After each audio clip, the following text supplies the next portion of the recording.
आपण पालकांचे प्रश्न समजून घेतो, त्यांना मुलांबरोबर कशा प्रकारे वागायचंय, बोलायचंय, कशा प्रकारे हँडल करायचंय, या गोष्टी आपण समजून घेत असतो. आणि श्रुती पानसेताई आपल्याला याच्यामध्ये मार्गदर्शन करत असतात. आजचा आपला विषय आहे हा अत्यंत नाजूक, हळवा आणि खूप महत्वाचा असा विषय आहे. तो म्हणजे मुलांबरोबरचा आपला संवाद. म्हणजे जे काही आपल्या रिलेशनशिपचं मेक ऑर ब्रेक होणार आहे, ते या संवादामुळेच होणार आहे. आणि म्हणून तो जाणून घ्यायचा विषय आहे, समजून घ्यायचा विषय आहे. आपल्या बोलण्यामध्ये, वागण्यामध्ये, बॉडी लँग्वेजमध्ये काय आपल्याला बदल करता येतील, सकारात्मक बदल करता येतील, जे आपल्या पाल्याबरोबर, आपल्या मुलाबरोबरचं संबंध दृढ करेल आणि एक कॉन्फिडन्स दोघांच्या नात्यामध्ये येईल. आणि हे आपण आजच्या सेशनमध्ये शिकून घेणार आहोत. आपल्याला श्रुतीताई मार्गदर्शन करणार आहेत. सगळ्यांना मी पहिल्यांदा त्यांचं स्वागत करूया. कमेंट्स मध्ये वेलकम टाईप करूया.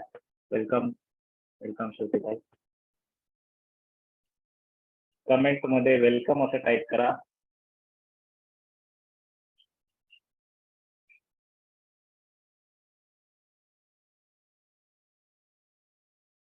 आय होप तुम्हाला माझा आवाज क्लिअर येत असेल.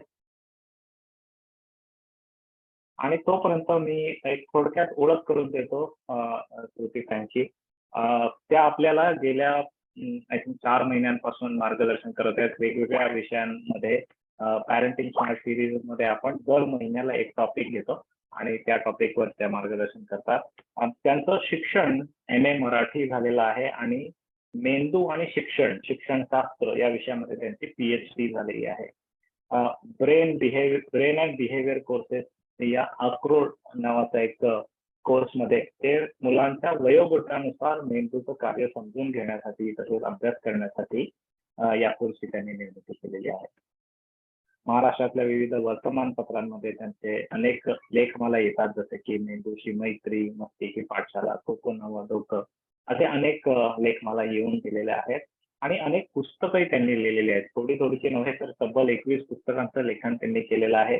त्यामध्ये मेंदूचा पासवर्ड, पहिली 8 वर्ष, जादूचा मेंदू, भावनांच्या जगात, डोक्यात डोकवा, बहुरंगी बुद्धिमत्ता, टीनेजर्सच्या मनात, विशीच्या उंबरठ्यातील मुलांशी संवाद, अशा 21 पुस्तकांचं त्यांनी लेखन केलेलं आहे. तर थोडक्यात काय, तर आपल्याला अत्यंत प्रभावशाली व्यक्तिमत्व इथे लाभलेलं आहे, अभ्यासू व्यक्तिमत्व लाभलेलं आहे, जे आपल्याला अनेक पदर उलगडून दाखवणार आहे भावनांशी संबंधित आणि संवादाशी संबंधित वेगवेगळ्या वयोगटातील मुलांबरोबरचा आपला संवाद. तर सुरुवात करण्याच्या आधी एकदा आपण आपली ओळख करून घेऊया. तुम्ही सगळेजण ऑब्व्हियसली पालक आहात म्हणून इथे आलेला आहात, पण तुम्ही किती वर्ष वयोगटातल्या मुलांचे पालक आहात ते जाणून घ्यायला मला आवडेल. सो क्विकली तुमचं नाव, तुमची लोकेशन आणि तुमच्या मुलांचं वय तुम्ही इथे कमेंट मध्ये द्या.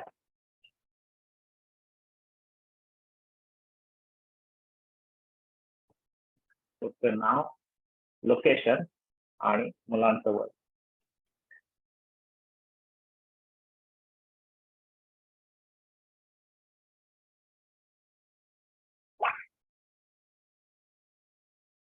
कमेंट मध्ये टाईप करा.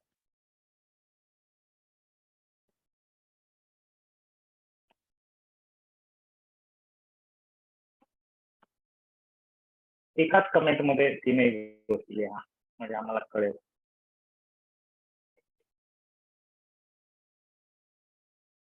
बारा आणि 7, 11 आणि 5, 9, 6, 4, 16, 1 वर्ष. सो जसं आपल्याला वाटलेलं होतं, हे सगळ्याच वयोगटातली मुलं आहेत आणि तसं आपण स्टेप बाय स्टेप जाऊया. सो अगदी लहान मुलांपासून सुरुवात करून 20 पर्यंतच्या मुलांपर्यंत येऊया. सो मंडळी, आपला फॉर्मॅट असा असणार आहे आजच्या सेशनमध्ये. श्रुतीताई पहिल्यांदा एक संकल्पना मांडतील, विषय मांडतील थोडक्यात, आणि त्याच्यानंतर आपण प्रश्नोत्तरांच्या माध्यमातून हा समजून घेणार आहोत. कारण तुमचे सगळ्यांचे प्रश्न विविध प्रकारचे असतील, वेगवेगळे असतील आणि त्याच्या माध्यमातून हे आपल्याला जास्त डीप मध्ये शिकता येईल. तर आपण एक सुरुवात करूया. विषय थोडा सिंहावलोकन करूया त्याचं आणि मग थोडं डीप मध्ये जाऊया. सुश्रुतीताई, मी तुमच्याकडे सेशन आता सुपूर्द करतो. स्वागत आहे तुमचं आणि आता इथून पुढे तुम्ही सेशन पुढे न्या. नमस्कार. सगळ्या वयोगटातल्या मुलांचे पालक आहेत आपल्याकडे आज. त्यामुळे रेंज खूप मोठी आहे. त्यामुळे एक सर्व समावेशक की अगदी 1 वर्षाचं मूल आहे तर आपण त्याच्याही आधीपासून सुरुवात करू शकतो, की कशा प्रकारे आपण संवाद साधायला सुरुवात करायची आहे. तो एक खूप महत्वाचा टप्पा आहे, की जेव्हा आपल्याला अजून संवाद साधायला सुरुवात करायची आहे. कारण आता असं आहे ज्यांची मुलं 1 वर्षाची आहेत, त्याच्यापेक्षा लहान आहेत किंवा मी फार तर म्हणेन, की साधारणपणे 4-5 वर्षापर्यंतची ज्यांची मुलं आहेत, त्यांच्यासाठी हा एक म्हणजे योग्य वय आहे, की मुलांशी संवाद कसा साधायचा, हे आधीच लक्षात घेण्याचं. यानंतरचे जे काही वयोगट आहेत, त्यातला आता मी पुढचा वयोगटाचं मेन्शन करते, की जी मुलं आता 12च्या पुढे गेलेली आहेत. त्यांचं आपल्याला खरं तर म्हणजे लहानपणापासून आत्तापर्यंत आपण त्यांच्याशी बोलत आलेलो, संवाद करत आलेलो आहे. पण तरीही मी आता असं म्हणेन, की 12 वर्षाच्या मुलाशी संवाद साधायचा असेल, तर न्यू स्टार्ट असं ज्याला आपण म्हणतो, की आता नवीनच सुरुवात करायची आपल्याला. आपलं मुलं आता लहानच आहे, आत्ताशी अ, ते आपल्याला कळतंय. आपण मोठ्या मुलांचे पालक म्हणून कसे आहोत हे आपल्याला कळतंय आणि मुलाला सुद्धा स्वतःला कळतंय, की आपण कोण आहोत, काय आहोत. त्यामुळे जशी सुरुवात 1 वर्षाच्या मुलाच्या संवादाची आहे, तितकीच किंवा त्यापेक्षा जास्त महत्त्वाची मी म्हणेन, की 12च्या पुढची आहे. कारण त्यावेळेला आपल्याला संवादाचा आपला पूर्ण टोन बदलावा लागतो. बदलला नाही समजा, तर बिघडत काही नाही. पण अ, गोष्टी पुढे जाऊन कुठेतरी खटके जास्त मोठे होण्यापेक्षा जर आपण आधीपासून काळजी घेतली, तर त्याचा निश्चित आणि खूप फायदा होतो. आणि मधला जो वयोगट आहे, तर त्याला सुद्धा जर आपलं आपलं काही चुकत असेल, तर आपण आत्ताच ते नीट करू शकतो, की त्याचे फायदे आपल्याला खरं तर 12 ते 18 मध्ये होणार आहेत. त्यामुळे मला आता सगळ्यात पहिल्यांदा तर असं सांगायचंय, की समजा असं झालं असेल, की काहीतरी बिघाडच झालेला आहे आपल्या संवादामध्ये. म्हणजे मी काय बोलतेय ते त्याला समजत नाही किंवा तिला समजत नाही आणि मग थोडं मोठ्या मुलांकडनं जेव्हा असं वाक्य येतं, की माझ्या आईला ना मला समजूनच घ्यायचं नसतं किंवा माझे बाबा ऐकूनच घेणार नाहीत मला काय म्हणायचंय ते. असं जेव्हा मुलं बोलतात तेव्हा आपल्याला हर्ट होतं ते, की मी एवढं समजून घेण्याचा प्रयत्न करते किंवा करतो, तर माझी मुलं असं का बोलतात माझ्याबद्दल? म्हणजे हे काय असं हे कुठनं आलं वारं? मग पहिलं सगळ्यात मनात काय येतं, तर माझंच काहीतरी चुकलं असेल. तर तसं गिल्टमध्ये अजिबात न जाता सुद्धा आपल्याला हे बिघडलेलं जे आहे ते कसं सुधारता येईल आणि लहान मुलांचं तर बिघडूच नाहीये म्हणून काय काळजी घेऊया. तर मी अक्षरशः जसे आपले एकही माझा मुद्दा चुकू नये, विसरला जाऊ नये याच्यासाठी मी तर लिहून काढलेलं आहे आणि मी ते बोलणार आहे तुमच्याशी. पहिलं सगळ्यात आधी आपण हे लक्षात घेऊया, की अ, आधी आपण समजून घेऊया, की आपल्या आयुष्यात संवादाचं महत्त्व किती आहे. तरच आपण आपल्या मुलांच्या आयुष्यातला संवाद सुधारू शकू. आपण जर आपल्या आयुष्यातलं संवादाचं महत्त्व लक्षात नाही घेतलं, तर आपल्याला मुलांशी असलेला संवाद सुधारता येणार नाही. त्यामुळे मी असं म्हणेन, की आता तुम्ही इथे बसलेला आहात, तर मी तर बोलतेच आहे. पण त्याच्या बरोबरीने तुम्ही एक काळजी घ्यायची ती म्हणजे मी जे काही बोलतेय आणि मी जे काही तुम्हाला विचार करायला सांगीन, थोडंसं पास्टमध्ये जाऊन रिकलेक्ट करायला सांगीन, तर ते तुम्ही करा. ते न करता पुढे जाण्यात काही अर्थ नाहीये. त्यामुळे आता आपल्या आयुष्यातले काही महत्त्वाचे प्रसंग असतात. त्या प्रसंगाला आपल्याशी काही लोकं बोललेले असतात. आत्ता मी असं म्हटलं तुम्हाला, की तुम्हाला खूप म्हणजे तुम्ही खूप टेन्शनमध्ये होतात. वय तुमचं काहीही असू शकतं लहानपणी, शाळेत, कॉलेजमध्ये, लग्नाच्या आधी, लग्न ठरल्यावर, लग्न झाल्यावर. हे संवाद घरात असू शकतात, बाहेर असू शकतात, नोकरीवर आपण जातो तिथे असू शकतात, बिझनेस करत असाल तर तिथे असू शकतात, रस्त्यावरची भांडणं असू शकतात. कुठेही हे असू शकते. ह्याला काही लिमिट नाहीये. एकच गोष्ट करा, आठवा, ते म्हणजे तुम्ही खूप स्ट्रेसमध्ये होतात. आणि तुम्हाला कोणीतरी तुमच्यापाशी आलं आणि त्यांच्या एका शब्दाने, एका वाक्याने तुम्हाला खूप छान वाटलं. असा कुठला प्रसंग तुमच्या आयुष्यात घडला? आत्ता घडला असेल, पूर्वी घडला असेल. आत्ता मी असं म्हटल्यावर तुम्हाला कोणता प्रसंग सगळ्यात लगेच आठवला? हे तुम्ही फक्त आठवून ठेवा. हा प्रसंगातनच आपल्याला खूप काही शिकायचंय कारण. म्हणजे उदाहरणार्थ आत्ता आपण इंटरॅक्टिव्ह नाही करू शकत म्हणून मी हे सांगते, की ज्यावेळेला माझी 10वी चा रिझल्ट लागला आणि गणितात खूपच मला त्याच्या आधी कमी मार्क पडायचे आणि असं वाटलं होतं, की काय मला मिळतील ना 52 ला पास असायचं तेव्हा, मिळतील ना मला 52 मार्क. आणि ज्यावेळेला एकानी येऊन म्हणजे ते वरती आमच्या एक ऑफिस होतं पेपरचं. त्यांनी जेव्हा येऊन मला नंबर सांगितला आणि पास असं सांगितलं आणि फर्स्ट क्लास असं लिहिलं होतं. तर ते त्या माणसाचं मी चेहरा, आवाज काहीच विसरू शकत नाही. तो त्या पेपरमध्ये काम करणारा एक माणूस होता. मला त्याचं नाव पण नाही माहिती. पण त्यांनी येऊन जे काही सांगितलं, की हां, हे पास झालेलं आहे आणि फर्स्ट क्लास मिळालेला आहे. एवढं सांगून तो गेला. पाव सेकंद फक्त तो माणूस माझ्या समोर असेल.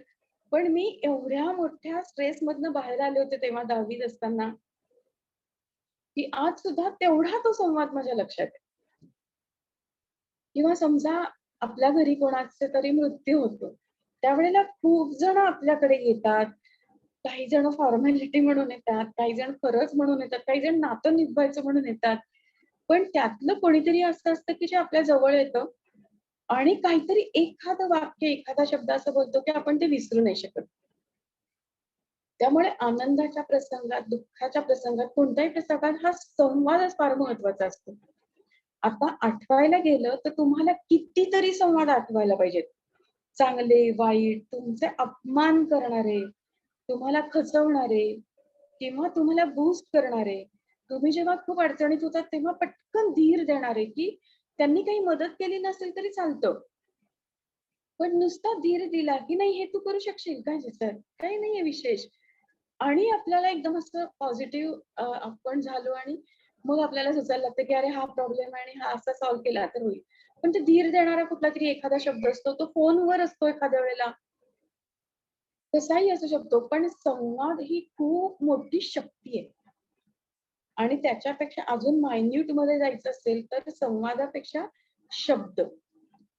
जे शब्द बोलले जातात, ते शब्द असे आले आणि विरले असं खरं तर आपल्याला वाटतं. पण विरत नाहीत ते, कानात साठून राहतात ना आपल्या कितीतरी शब्द. आणि त्या शब्दांमुळे जर आपला मूड चेंज होत असेल, चांगल्याचा वाईट आणि वाईटाचा चांगलं असा होत असेल, तर ह्याचा अर्थ की शब्दांमध्ये एनर्जी आहे. मग ती कधी पॉझिटिव्ह एनर्जी आहे, कधी निगेटिव्ह एनर्जी आहे. पण शब्दांमध्ये एनर्जी आहे. मग जर आपण हे मान्य केलं की शब्दांमध्ये एनर्जी आहे, तर मग आपले शब्द कसे असायला हवेत? असा एक साधा सोपं सूत्र आहे हे. जर आपल्याला आपली मुलं, आपल्या घरातली लोकं, आपले मित्र-मैत्रिणी, आपले कलीग्स यांच्याबरोबर आपल्याला संबंध कसे हवेत? कोण म्हणेल की नाही मला हे संबंध बिघडलेलेच हवेत? कोणीच म्हणत नाही जगामध्ये. अर्थात काही माणसांच्या बरोबर आपल्याला संवाद टाळायचा असतो किंवा नको ते परत-परत ते भेटणं नको असं आपल्याला कधी-कधी होत असतं. ते सोडून देऊ आपण. आत्ता आपण असं धरू, की ही जी काही आपली लोकं आहेत, आपल्या आसपास असलेली जी काही लोकं आहेत, त्यांच्याशी आपल्याला संवाद टिकवून ठेवायचा आहे. तर मग ती एनर्जी जी आहे, शब्दरूप एनर्जी जी आहे, ती आपण कशी क्रिएट करू? ज्या मुलांबरोबर आपल्याला आजन्म चांगले संबंधच ठेवायचे आणि आपल्या मुलांचं भलं व्हावं, या पलीकडे दुसरं, तिसरं, चौथं काही नाही आपल्या मनामध्ये. मग ती एनर्जी कशी क्रिएट व्हायला पाहिजे? कारण आपण बोललेले शब्द त्याच्या कानावाटे ऑडिटरी कॉर्टेक्समध्ये जाऊन, त्याच्या ब्रेनमध्ये जाऊन, ब्रेन मधल्या हिप्पोकॅम्पस या स्मरणशक्तीच्या भागामध्ये सेव्ह होणार आहेत. मग ते शब्द कसे असायला पाहिजेत? त्यामुळे इथे सुरुवातच आपण अशी करूया, की संबंध चांगले हवे असतील, तर शब्द चांगले हवेत. संबंध बिघडवायचे असतील तर शब्द वाईट हवे. असं जर आपण समीकरण मांडलं तर याच्या पुढे जेव्हा जेव्हा आपल्याला काहीही बोलायचं असेल तेव्हा ते शब्द आपले चांगलेच येतील. ती एनर्जी चांगलीच क्रिएट होईल. आता हे आपल्याला माहिती असेल कदाचित. पण मग चुकतं कुठे? आपलं कुठे चुकतं? तर खरं तर आपला एम काय आहे, की मला माझ्या मुलाबरोबर, माझ्या मुलीबरोबर त्यांचं वय काही का असेना, आमचं प्रेमाचं नातं असायला हवं आयुष्यभर. हा जर आपला एम आहे आणि त्या एमकडे जर आपल्याला जायचं असेल, तर असं होतंय का, की आपल्याला एम आपल्याला माहिती आहे, पण आपला पाथच चुकतोय. रस्ताच चुकीचा घेतलाय, तर त्या एम पर्यंत कसं जाणार आपण? प्रेमाचे संबंध हा जर एम असेल, तर रागवून, ओरडून, मारून, फटके देऊन, शिव्या देऊन, वाईट शब्द बोलून, खचवणारे शब्द बोलून, अपमान करून कसं जाणार आपण आपल्या एम पर्यंत? त्यामुळे आपण जर अशी एक आकृती असते ना अशी, की पाय अशी समजा एखादा जिना आहे आणि त्याच्या वरती आपल्याला त्या टोकाला जायचंय. पण ती शिडीच्या पायऱ्या चांगल्या नसतील, तर आपण आपल्या एम पर्यंत नाही पोहोचणार. मग तुम्हाला अशी कितीतरी उदाहरणं जवळपास दिसतील, की खरं तर ह्यांचं दोघांचं चांगलं चाललेलं आहे. ह्यांचं एकमेकांवर प्रेम आहे, पण ह्यांचे संबंध चांगले नाहीये. हा काय म्हणतो ते त्याला कळत नाही आणि तो काय म्हणतो ते ह्याला कळत नाही. असे कितीतरी घरांमध्ये सुद्धा आपल्याला नवरा-बायकोंमध्ये सुद्धा हे दिसून येईल, की खरं तर ते दोघं पूरक आहेत एकमेकांबरोबर. अगदी पत्रिका बघितली असेल तरी सुद्धा अरे चांगलंच म्हटलं तर चांगलं चालणार आहे. पण मग दिसत का नाही प्रेझेंट टेन्समध्ये? तर एनर्जी चुकीची वापरल्यामुळे त्या शिडीच्या ज्या पायऱ्या आहेत त्या तुटक्या-फुटक्या झाल्या, त्या शेवाळल्या, त्या गंजल्यात आणि म्हणून आपल्याला आपल्या एंडपर्यंत जाता येत नाही. मग याच्यावर काय उपाय आहे? तर त्या पायऱ्या सगळ्या शिडीच्या नीट करायच्या. ज्या कुठल्या पायऱ्या तुटक्या-फुटक्या असतील त्या बदलायच्या. तिथल्या तिथे दुरुस्ती करायची असेल, तर तिथल्या तिथे 1-2 खेळे मारून दुरुस्ती होईल. बाद झालेल्या आहेत, त्या काढून टाकायच्या नकोत आपल्याला आपल्या आयुष्यामध्ये. त्यामुळे ज्या क्षणी आपण ठरवू, की ह्या माणसाशी मला माझे संबंध सुधारायचेच आहेत. मग तो बॉस असला तरी सुद्धा, आपल्या हाताखालचे असले कोणीही असलं तरी सुद्धा. तर ती आपल्याला सुरुवात कोणत्याही क्षणापासून करता येते. आता ती कशी करायची? कारण काय आहे, की आत्ता असं होतंय ना, की म्हणजे आपण काही वाईट माणसं नाही आहोत ना, की सिनेमातले व्हिलन दाखवतात, की वाईट असतात ती माणसं ही दुसऱ्याचं नुकसान कसं होईल हेच बघत असतात किंवा दुसऱ्याला कमी लेखत असतात. असे तर आपण नाही आहोत. आपण तर तसं बघायला गेलं तर चांगलीच माणसं असतो. म्हणजे साधारणपणे 50-60% तरी चांगलीच माणसं असतो आपण. असं जर आपण धरलं, तर मग हे वाईट शब्द येतात खूप आणि का येतात? तर त्याचं आत्ताच्या काळातलं सगळ्यात महत्त्वाचं कारण आहे ते म्हणजे स्ट्रेस आहे. कुठल्याही आई-बाबांना असं वाटत नाही, की मी माझ्या मुलाला रागवीन, ओरडीन आणि मग त्याच्यावर चांगले संस्कार करीन. असं कुठल्याच आई-बाबाला वाटत नाही. मग आपण आणि आपलं मूल यांच्यामधल्या प्रेमातले अडथळे कोणते? तर त्यातला एक अडथळा आहे ते म्हणजे आपल्यावर असलेला स्ट्रेस. आपण बाहेर नाही येतो, ट्रॅफिकमध्ये थकलेलो असतो, ऑफिसमध्ये काहीतरी झालेलं असतं, जिथे काम करतो तिथे काहीतरी झालेलं असतं. ते तर जाऊ दे, आपण आपल्या घरी येत असतो आणि शेजारचं कोणीतरी आपल्याला काहीतरी म्हणतं आणि चांगला मूड आपला वाईट होतो. पुन्हा तीच एनर्जी जी निगेटिव्ह काम करते आपल्यावर.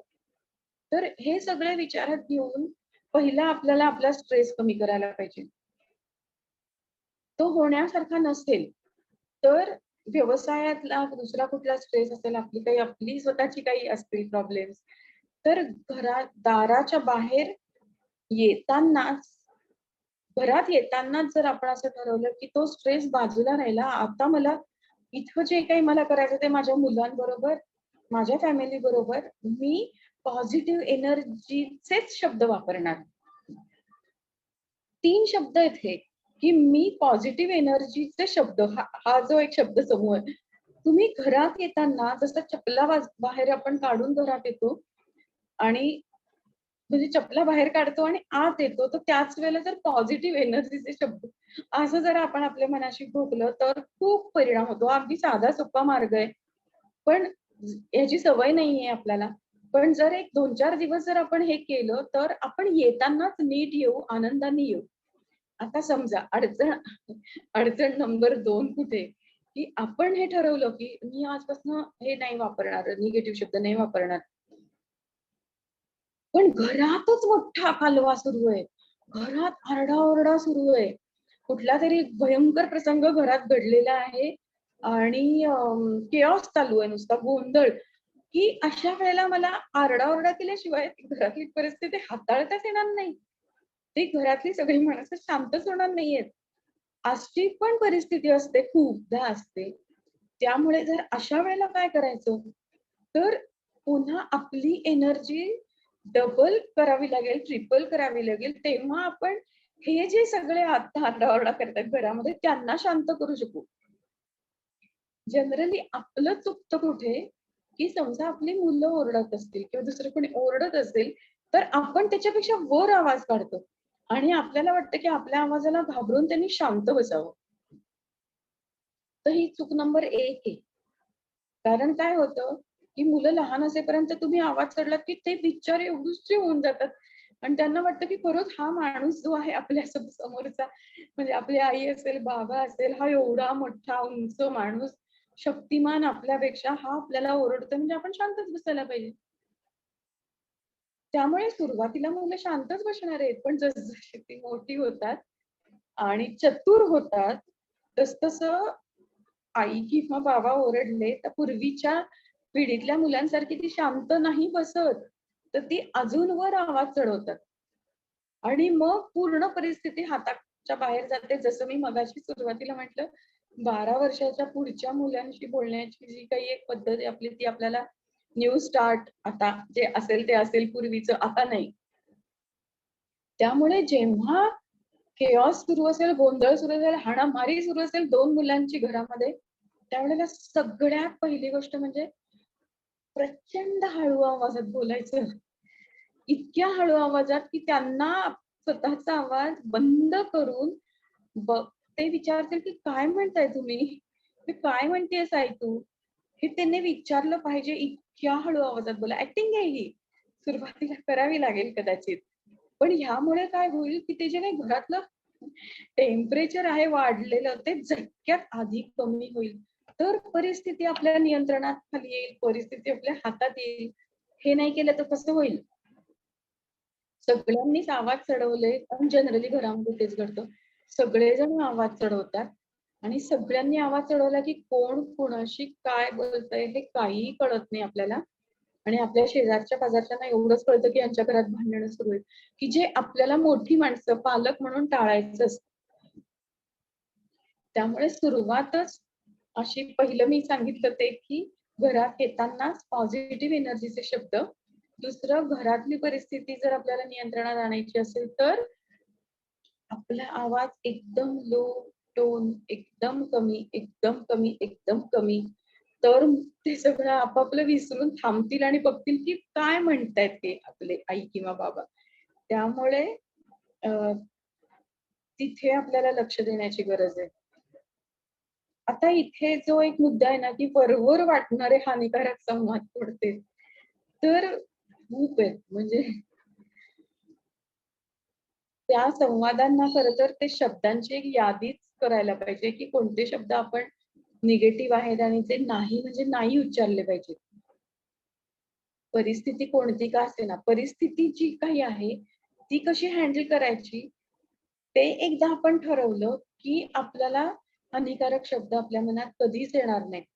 म्हणजे उदाहरणार्थ म्हणजे आपल्याला ती सवय होऊन गेलेली आहे किंवा आपण त्याच पद्धतीने वाढलो आहोत किंवा आसपास तेच ऐकू येतं म्हणून आपली पण व्होकॅब्युलरी तशी झाली आहे, असं असेल कदाचित. पण तू ना काही करू शकणार नाहीस. भयंकर हानिकारक वाक्य आहे हे. याचं एक उदाहरण मी फक्त देते, की आपलं जसं आपल्या मुलांवर प्रेम आहे, तसं त्यांचं पण आपल्यावर खूप प्रेम आहे. म्हणजे पहिली गोष्ट म्हणजे त्यांचं आपल्यावर प्रेम आहे. दुसरी गोष्ट म्हणजे आपण त्यांचे पालक आहोत हे त्यांना नीट माहिती आहे आणि म्हणून गोंधळ असा आहे, की ते आपल्याकडे आदर्श म्हणून बघतात. ते आपल्याला फॉलो करतात खरं सांगायचं तर. म्हणजे कुठलंही एखादं पुस्तक सुद्धा आपल्यामध्ये बदल करू शकणार नाही. इतकं ते हां, ते आपल्याकडनं शिकलेले आहेत. म्हणजे आपली आई कशी वागते, आपले बाबा कसे वागतात, आपल्या आईच्या किंवा बाबांच्या आवाजाची पट्टी काय असते, किती राग आला तर आई हे शब्द उच्चारते किंवा किती राग आला तर बाबा या 4 पद्धतीच्या शिव्या देतात. याचा सगळ्या मुलांचा अभ्यास झालेला आहे. आणि त्यामुळे मुलांना असं हवं असतं म्हणजे तुम्ही तुम्ही तुमच्या आत्ताच्या सगळ्या सिच्युएशनशी पण हे मी काय बोलते ते काढून बघा, की त्यांचं आपल्यावर खूप प्रेम आहे आणि त्यांना असं वाटतं, की आपण जे बोलतो ते खरं आहे. ॲट 12 ते 14 वर्षापर्यंतच्या मुलांना तर हेच वाटत असतं, की माझी आई किंवा माझे बाबा जे बोलतात ते खरं आहे. आणि म्हणून तो हानिकारक संवाद आहे तो कसा आहे, तर तुला एक गोष्ट 4 वेळेला सांगायला लागते, इतकी मंद आहेस तू. झालं. चुकीचं वाक्य. तो बघ किती हुशार आहे, तू किती ढ आहेस. अजून एक चुकीचं वाक्य. ही जी अशी वाक्य आहेत, मी जास्त बोलणार नाही या वाक्याबद्दल. उगाचच निगेटिव्ह एनर्जी कशाला क्रिएट करायची. तुम्हाला कळलंय मला काय म्हणायचं ते. ही जी सगळी वाक्य आहेत आणि हानिकारक, ती का हानिकारक आहेत? ते फक्त निगेटिव्ह एनर्जी आहेत म्हणून तर हानिकारक आहेतच. पण त्यापेक्षा जास्त मुलं आपल्या वाक्यांवर लक्ष ठेवून असतात आणि ती वाक्य त्यांना खरी वाटतात, हा मोठा प्रॉब्लेम आहे. मुलं असं घेतात, की जर माझी आई म्हणत असेल, की मी मंद आहे, तर खरंच मी मंद आहे. आणि एकदा का त्यांच्या मनाने हे घेतलं, स्वीकारलं, एक्सेप्ट केलं, की पूर्ण मंदपणाच त्यांच्या शरीरात, त्यांच्या देहबोलीत, वागण्यात उतरतो. अशी अनेक उदाहरणं सांगता येतील. तुम्हाला तुमच्या आयुष्यात मध्ये सुद्धा अशी उदाहरणं माहिती असतील. स्वतःच्या बाबतीत पण असतील कितीतरी. त्यामुळे जर माझे बाबा म्हणतात, की "तू ढ आहेस," तर मी ढ आहे. असं मुलं समजतात आणि मग त्यांना ते आकलनात प्रॉब्लेम येतात. मग एकूण मार्क कमी-कमी होतात, आत्मविश्वास कमी होतो. का? तर मी ढच आहे. मला नाही मार्क मिळत. तो हुशार आहे. तो खूप हुशार आहे, पण मी ढच आहे. वयाच्या 6-7 वर्षापर्यंत जर आपण असं मुलांशी बोलत असू, तर मुलांची काळजी करायचं खूप मोठं म्हणजे काळजी करायलाच हवी. कारण असं मुलांशी तुला चित्र नाही काढता येत. तू नको काढू चित्र. ते अत्यंत डिप्रेसिव्ह वाक्य आहे त्या मुलासाठी, 8 वर्षापर्यंतच्या मुलासाठी. त्यामुळे अशी वाक्य ही हानिकारक म्हणजे त्यांच्या व्यक्तिमत्त्वावर परिणाम होतो. का? तर त्यांना आपलं सगळं खरं वाटतं आणि म्हणून एखादी गोष्ट त्याला नाही जमत आहे. खरंच म्हणजे दोष आहेत आपल्या मुलांमध्ये. चुका होतात खूप. खूप चुका होतायत. पण त्या चुका पुन्हा आपण बोललो, तर त्या चुकाच द्विगुणित होणार आहेत, त्रिगुणित होणार आहेत. पुन्हा त्याच चुका हातातनं होणार आहेत. त्यापेक्षा काय करायचं? म्हणजे अशा आत्ता आपण जसं डायरेक्ट सिच्युएशनमध्येच आलोय आता नाहीतरी. तर समजा रोज सांगितलंय तुम्ही, की दप्तर जागेवर ठेव. ते ठेवलं जात नाही. दप्तर इकडे-तिकडे फेकलं जातं, शूज इकडे-तिकडे फेकले जातात, लहान भावंडांची मारामारी, मध्ये मज्जा येत असते. असं सगळं सिच्युएशन असताना आपण काय करायचं? तर एका वेळेला एकच प्रश्न सॉल्व्ह करायचा. म्हणजे तू मठ्ठ आहेस, तुला परीक्षेत नीट मार्क मिळत नाहीत. हे काय अस्ताव्यस्तपणा आहे? अजून अंघोळ झाली नाहीये का? असे जे आणि तुला तुझ्या धाकट्या भावंडांना उचकवायला आवडतं. हे असे जे आपले वाक्य आहेत दिवसभरातली, त्यातली एकच गोष्ट आधी ठरवा की ती सुधारायची आपल्याला. मुलं खूप गुणी आहेत आणि म्हणून आपण पॉझिटिव्ह बोलायला पाहिजे असं नाहीये. उलट मुलं उच्छाद मांडणार आहेत, ती उपद्व्यापी आहेत, ती त्रास देत आहेत, हे सगळं गृहीत धरा. आता काय? हा सगळा गोंधळ निस्तरायचा असेल, तरी सुद्धा सुरुवात ही आपल्याला पॉझिटिव्ह शब्दांनी करावी लागेल. आणि म्हणून एक साधी गोष्ट, की अ, दप्तर जागेवर ठेवलं नाही, ही एक गोष्ट आता आपण घेऊया. एक दिवस असा येईल ना, की समजा चुकून का होईना दप्तर जागेवर असेल किंवा तुम्ही शब्द पाडला, शब्दच उच्चारूच नका या बाबतीत मी तर म्हणेन. फक्त नजरेने सांगा, की दप्तर जागेवर. एवढंच फक्त तुम्ही सांगितलं आणि ते दप्तर खरंच जागेवर गेलं, तर त्याचं खूप कौतुक करा. असं नका म्हणू, की आज गेलंय जागेवर, उद्याचं काय? उद्या तू असंच वागणार मला माहितीये. कशाला पुढचं प्रेडिक्शन करायचंय आपण? आपण नको करूया प्रेडिक्शन. उलट आपण असं म्हणूया, की "अरे वाह! आज दप्तर जागेवर गेलं." हे एवढे शब्द उद्या, परवा दप्तर जागेवर जाण्यासाठी पुश करतील. त्यामुळे एकदा एखादी चांगली गोष्ट केली आणि त्याचं कौतुक केलं, खूप कौतुक नाही, वारेमाप कौतुक नाही, छोटं, कमी शब्दातलं कौतुक, की "अरे वाह! आज दप्तर जागेवर ठेवलं, संपलं." दुसरं पुढे तेच तेच बोलायचं नाहीये. कारण मला पुढे हा सगळा भाग घ्यायचा आहे कौतुकचा सुद्धा. कारण तिथे सुद्धा आपल्याला खरं शिकायला हवंय, की कसं कौतुक सुद्धा कसं करायला हवंय ते. त्यामुळे असं बोलायचं नाही, मग कसं बोलायचं?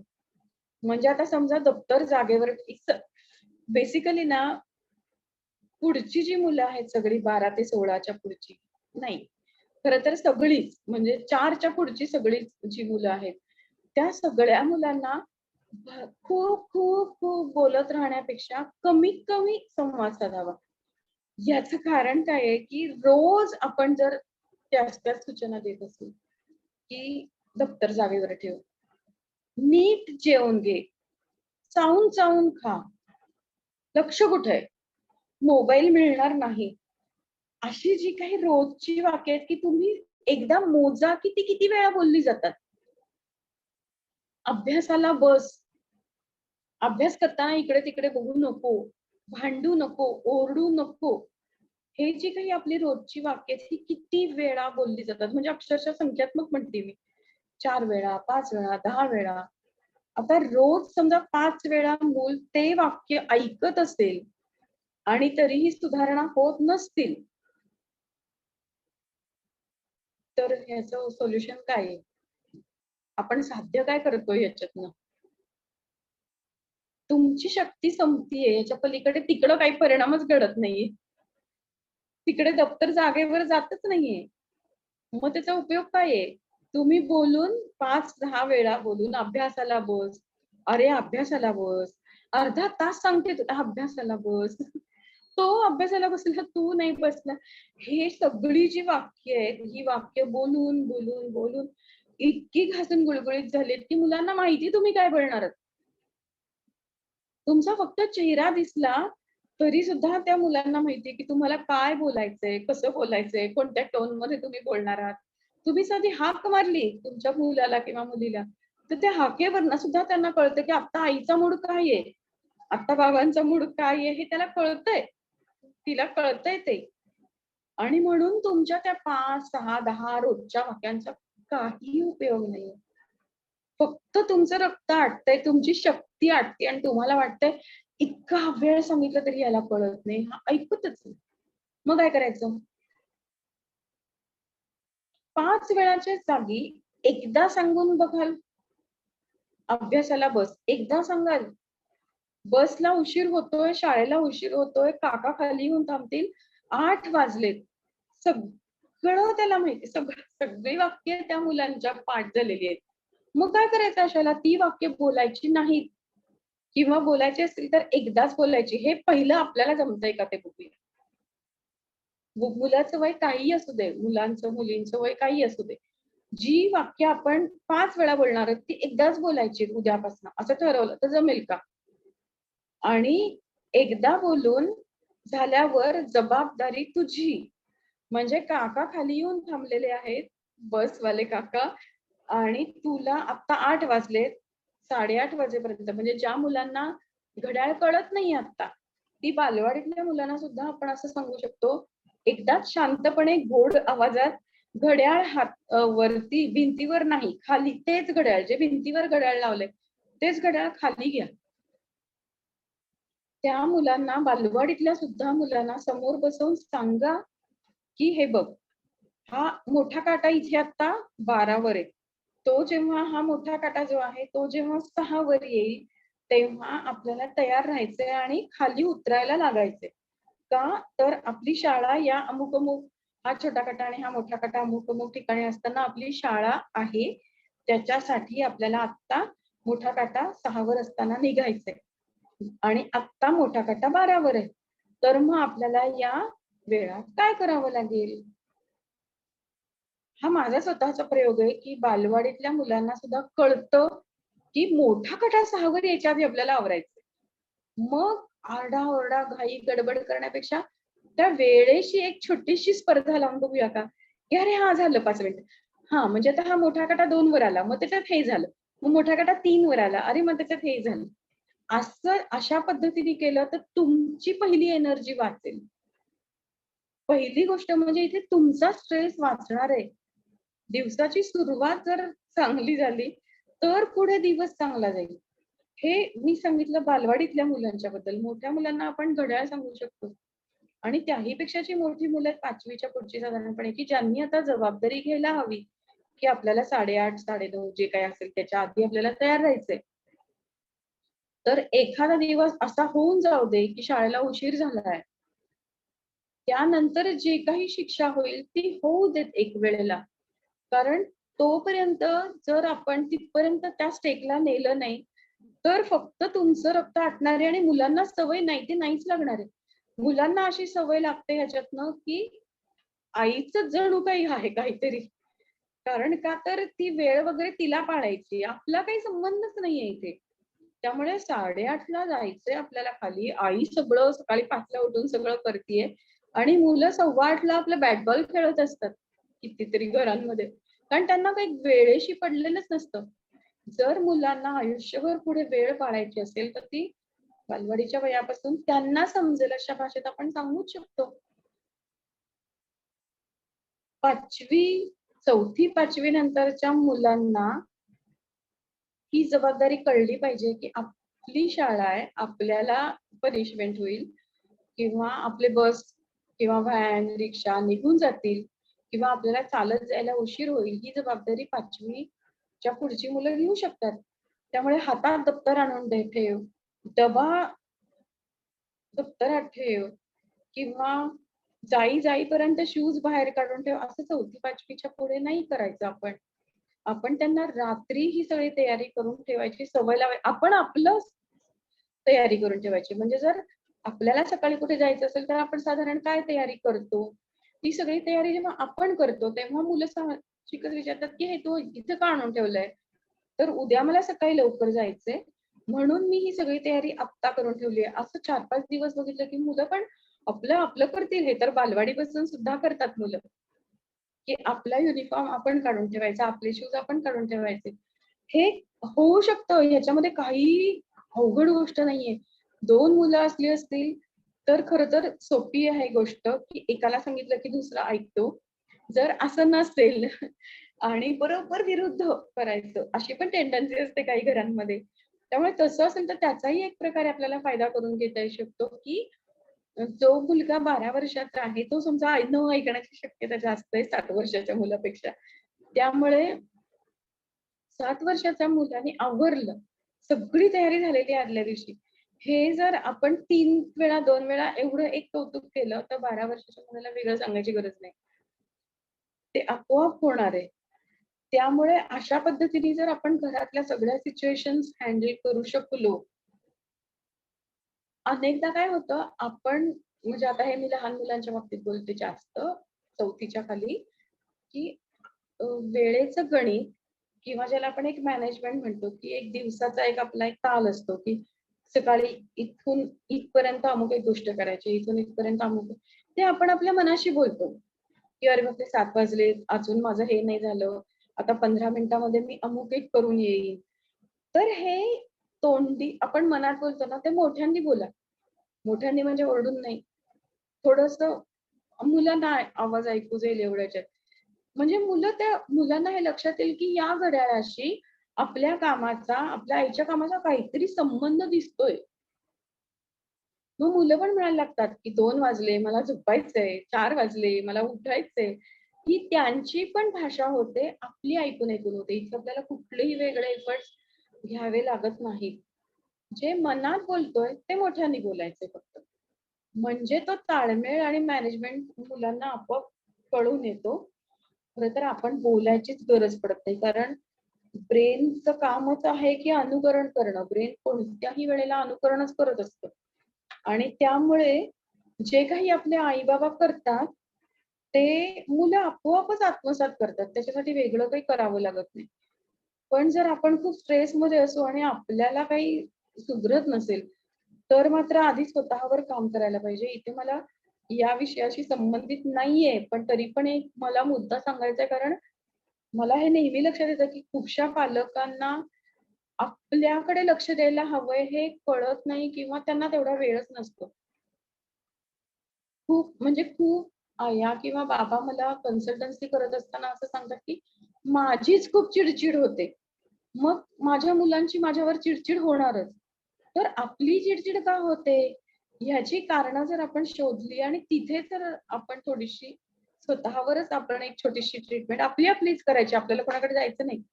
ही ट्रीटमेंट जर आपणच आपल्यावर केली ना, तर मी म्हणे 80% प्रॉब्लेम सॉल्व्ह होतील. कारण आई-बाबांची चिड-चिड, त्यांचा स्ट्रेस इथून सुरुवात होतीये सगळी. मुलं मजेतच असतात.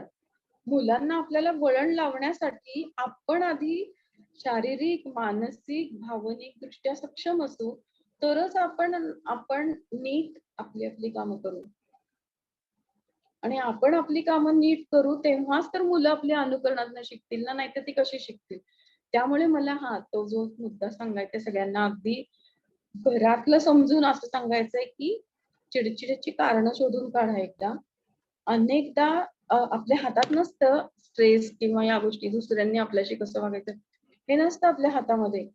पण आपल्याला जर ॲसिडिटीचा प्रॉब्लेम असेल, ज्या पालकांना ॲसिडिटीचा प्रॉब्लेम असतो, त्यांची चिड होते. ज्याला आपण म्हणतो, की आपण एक वाक्प्रचार वापरतो, की पित्त खवळलं, म्हणजे काय? तर खरंच ॲसिडिटी होते आणि ॲसिडिटी झाली, की चिड होते. मग याच्यावर ॲसिडिटीच्या ॲलोपॅथिक गोळ्या तात्पुरत्या घेणं हा उपाय नाहीये. तर मुळापासूनच ॲसिडिटी होऊ नये म्हणून स्वतःला ट्रीट करायला पाहिजे. त्याच्यासाठी आपल्या डॉक्टरांची जी काही मदत लागेल, की मी काय करू? म्हणजे मायग्रेनचा त्रास असतो खूप साऱ्या पालकांना. आवाज सहन होत नाही. तर आधी स्वतःला जर आपण ट्रीट केलं, तर घरात एक म्हणजे इथं शांतता असली आपल्या मनात, तरच घरात शांतता निर्माण होईल आणि तरच मूल आपलं शांतपणे सगळ्या गोष्टी करायला, अभ्यास करायला किंवा शांतपणे विचार करायला शिकेल. म्हणून पहिली गोष्ट म्हणजे तुम्ही स्वतःची तपासणी करा, खरंच ॲसिडिटी आहे का? तर खरंच 80% प्रॉब्लेम संपून जातील. आता किशोरवयीन मुलं जी आहेत, त्यांच्यासाठी अं, खरंच एक नवीन सुरुवात करावी लागते. जे काही आधी झालेलं आहे. म्हणजे काय होतं, की आपल्याला मगाशी म्हटलं तसं आपला एम प्रेम हाच असतो. पण आपला पाथ चुकतो. तर आपल्याला आपल्या मुलांना शिस्त लावायची असते. त्यांनी कुठल्याही चुकीच्या मार्गाला जाऊ नये असं आपल्याला वाटत असतं. त्यांनी आळशी असू नये असं आपल्याला वाटत असतं. त्यांनी मित्र-मैत्रिणींशी नीट वागावं असं आपल्याला वाटत असतं. पण ह्या गोष्टींवर इतका भर दिला जातो, साधारणपणे 4थी-5वी पर्यंत, की प्रत्येक गोष्ट अशी सरळ करायला बघायची.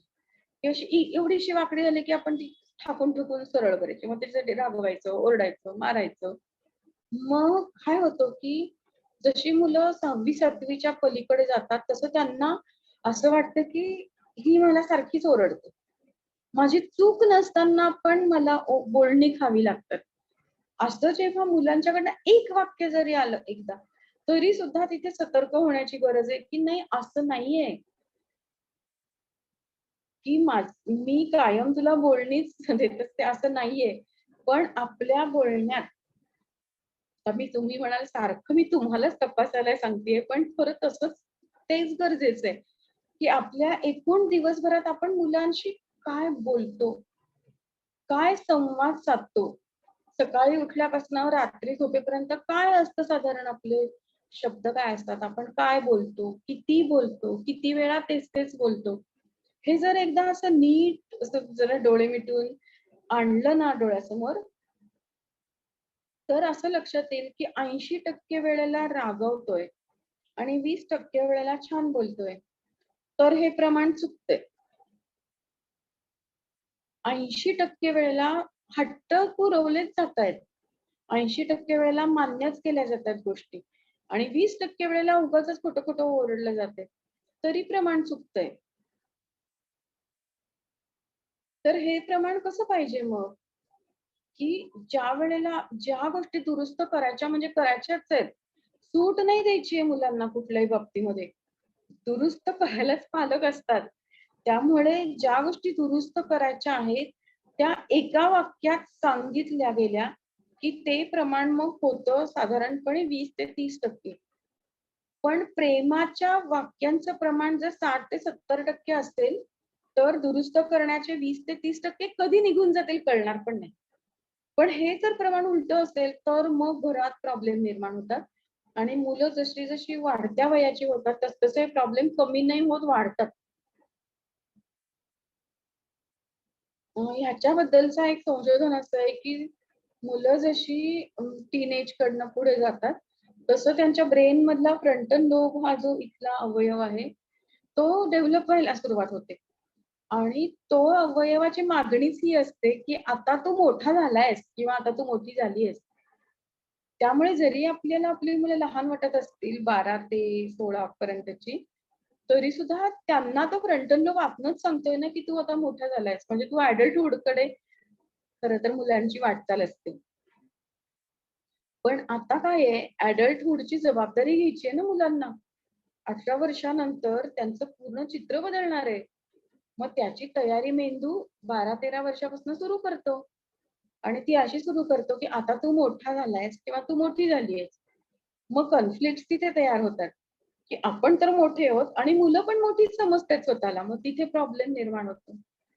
त्यापेक्षा हा अडल्ट संवाद असा होण्याच्या आधी म्हणजे आत्ता ज्यांचं मूल 1 वर्षाचं आहे, ते एकदम आयडियल सिच्युएशन आहे, की हे असे संवाद चुकणारच नाहीत मग. आणि हा फ्रंटल लोबचं कार्य लक्षात घेऊन टीनेज मधल्या पालकांनी खूप सारा वेळ मुलांचं ऐकायला द्यावा.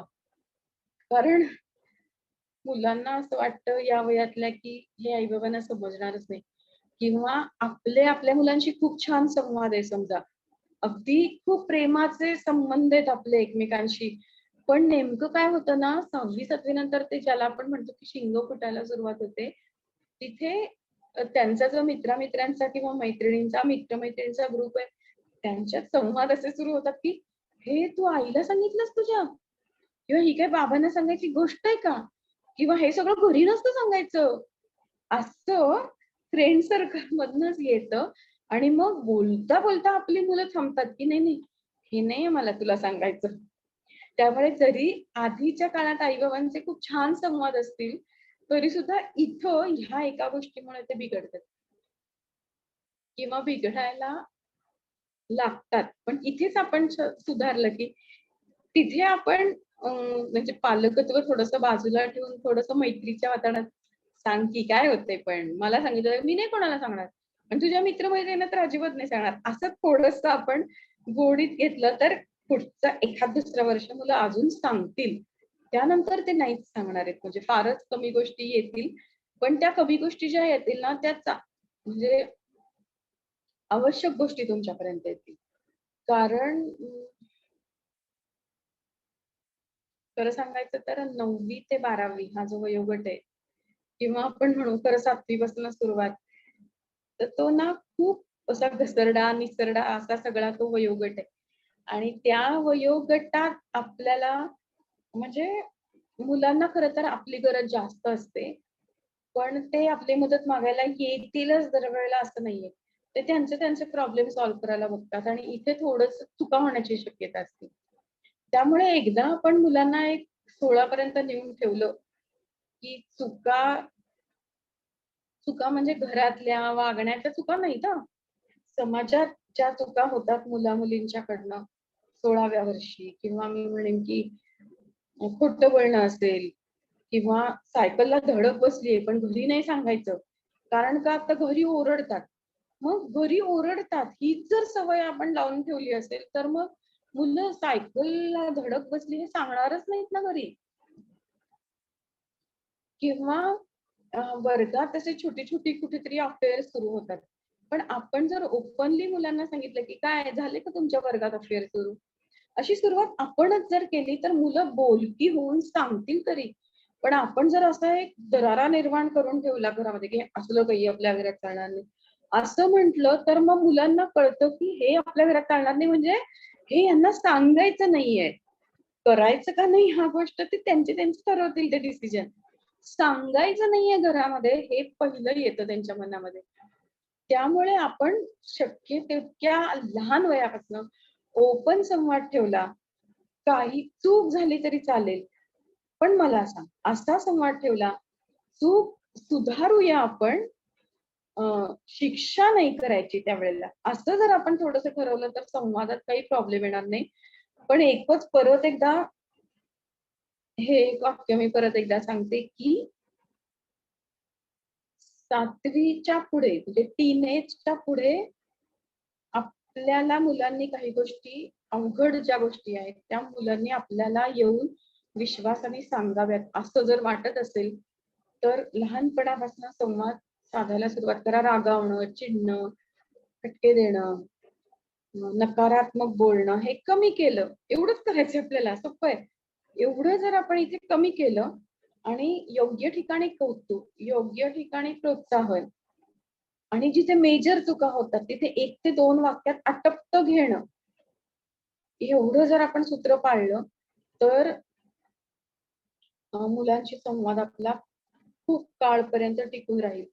एक लक्षात घ्या, 18 कॉलेजमध्ये मुलं गेल्यावर थोडीच आपण जाणार आहोत त्यांच्याबरोबर सांगायला त्यांना, की इथे असं वाग, इथे असं वाग. हे आपण सांगायला जाणार नाही आहोत. तिथे त्यांनी त्यांचा निर्णय घ्यायचा आहे. त्यामुळे त्यांना रागावून, फटके देऊन शिस्त आणि वळणं लावण्यापेक्षा त्यांच्यात निर्णय क्षमता विकसित करणं हे जास्त महत्वाचं. तर आपला संवाद असा पाहिजे, की आपल्याला त्यांच्यातली निर्णय क्षमता विकसित करायची. तर मी आता सांगितलं तसं, की निगेटिव्ह शब्द कमी करून पॉझिटिव्ह शब्द वाढवणं. चूक मेजर चूक झाली असेल, अत्यंत वाईट, म्हणजे अगदी की शाळेतनं कंप्लेंट आली, की पहिले आपण खचतो, की आपल्या मुलाची अशी कंप्लेंट शाळेतनं, की ती पहिलं आपल्याला सुचतच नाही, की आता मी इथे काय करायचंय? तर तिथे आपला थोडासा शांत करून स्वतःला, की हा प्रॉब्लेम आहे. इथे जग बुडलेलं नाहीये. प्रॉब्लेम आलाय, हा एक प्रॉब्लेम आलाय आणि या प्रॉब्लेमवर मला सोल्युशन काढायचं आहे आणि मी ते सोल्युशन काढेन. मग मी माझ्या फॅमिलीमध्ये लोकांशी बोलेन, मी माझ्या आई-वडिलांशी बोलून त्यातनं मार्ग निघतो का बघेन, मी टीचरशी पर्सनली जाऊन भेटेन, त्यांच्याशी बोलून मार्ग निघतो का बघेन, मी अजून कोणाशी बोलून मार्ग निघतो का बघेन. त्यामुळे प्रॉब्लेम सॉल्व्हिंग स्किल्स हे आधी आपल्यात असले पाहिजेत. काही का होईना तिथे काहीही वाईट झालं तरी सुद्धा हा प्रॉब्लेम आहे आणि त्याचं सोल्युशन मी लॉजिकली काढेन. एवढं जर आपण एक वाक्य स्वतःच्या मनाशी बोललो आणि बिंबवलं स्वतःच्या मनाशी, तर आपल्याला प्रॉब्लेम सोल्युशनचे स्किल्स आपोआप येतील. आपण म्हणजे येतील म्हणजे आपण जन्मापासून सगळे प्रॉब्लेम सोडवतच आलेलो आहे तिथपर्यंत. असा कोणीच माणूस नाही की ज्याने प्रॉब्लेम नाही सोडवला. मग मुलांनी क्रिएट केलेले, मुलांमुळे आपल्या समोर आलेले सुद्धा प्रॉब्लेमच आहेत आणि आपण ते सॉल्व्ह करू शकतो. पॉझिटिव्हली सॉल्व्ह करूया स्ट्रेस न घेता, एवढं मात्र नक्की. तर ह्या सगळ्या गोष्टी ज्या फार महत्त्वाच्या मला सांगायच्या होत्या त्या. आता काही उदाहरणं मला तुम्हाला अशी द्यायची आहेत, की अं, आत्ता ते क्लिपिंग नाहीये माझ्याकडे, पण पालकत्वाचं अगदी सूत्र असं म्हणावं, असा डायलॉग तारे जमीन पर मध्ये आहे. आणि ज्या वेळेला म्हणजे मी ते ते सीन तुम्हाला सांगितलं, तुम्ही तो बघितलेला असेल सिनेमा. तो जर असेल YouTubeवर तर बघा आवर्जून. अ, ज्या वेळेला त्या छोट्या ईशानला हॉस्टेलवर ठेवलेलं असतं आणि त्याचे जे बाबा आहेत ते येतात त्याला भेटायला आणि ते भेटतात मला वाटतं आणि मग ते त्या निकुंज सरांना भेटायला जातात. ते छोटासा स्टुडिओ असतो त्यांचा आणि मग अ, आमिर खान म्हणतो, की "तुम्ही स्टूल घेऊन बसा." आणि मग तो म्हणतो, की हां, आठवला मला तो शब्द. तर तो म्हणतो, की "आप कहते हैं कि हम हमारे बच्चे का ख्याल नहीं रखते." असा तो डायलॉग त्याचा बाबा म्हणतो आणि मग ती सुरुवात होते, की "मेरे वाइफ ने पढ़ा है डिस्लेक्सिया के बारे में." त्याच्यावर आमिर खानचं जे काही 3-4 वाक्य आहेत, ती म्हणजे खरंच एक बेसिक सूत्र आहे. आणि ते वाक्य अशी आहेत, की "ख्याल करना आप किसे कहते हैं?" मग ख्याल करना म्हणजे काय? हे जी काही ती 3-4 वाक्य आहेत ना, ती तर पालकत्वाची, संवादाची, सगळ्याची सूत्र आहेत. त्यामुळे ते तर तुम्ही बघाच YouTubeवर, की काय आहेत ती सगळी वाक्य. ख्याल करणं म्हणजे काय? तर तुझी काही चूक झाली तर मला सांग. अशा टाइपची ती खूप छान वाक्य आहेत. तर ते एक आपल्यासाठी खूप छान धडा आहे. दुसरं तुम्ही कदाचित बघितला नसेल, फार पोहोचला नसेल तो सिनेमा, पण बालभारती या नावाचा एक मराठी सिनेमा आता आला होता. सिद्धार्थ जाधव त्याच्यामध्ये आहे. तर त्याच्याच संवादावर खूप सुंदर भर दिलेला आहे, की आपल्या मुलांशी आपले संवाद कधी बिघडायला लागतात, कसे बिघडायला लागतात आणि त्या मुलाला मराठी मीडियममधनं इंग्लिश मीडियममध्ये घालताना काय त्या घरामध्ये प्रॉब्लेम येतात. तर कुठेतरी तो बालभारती सिनेमा असेल, तर तो अख्खाच बघण्यासारखा आहे. अ, आणि तिसरा एक डायलॉग थ्री इडियट्स मधला आहे, की तो पण खूप फेमस डायलॉग आहे. त्याच्यामध्ये आपला माधवन जो आहे, तो जे सांगतो, की "पापा नहीं मानेंगे."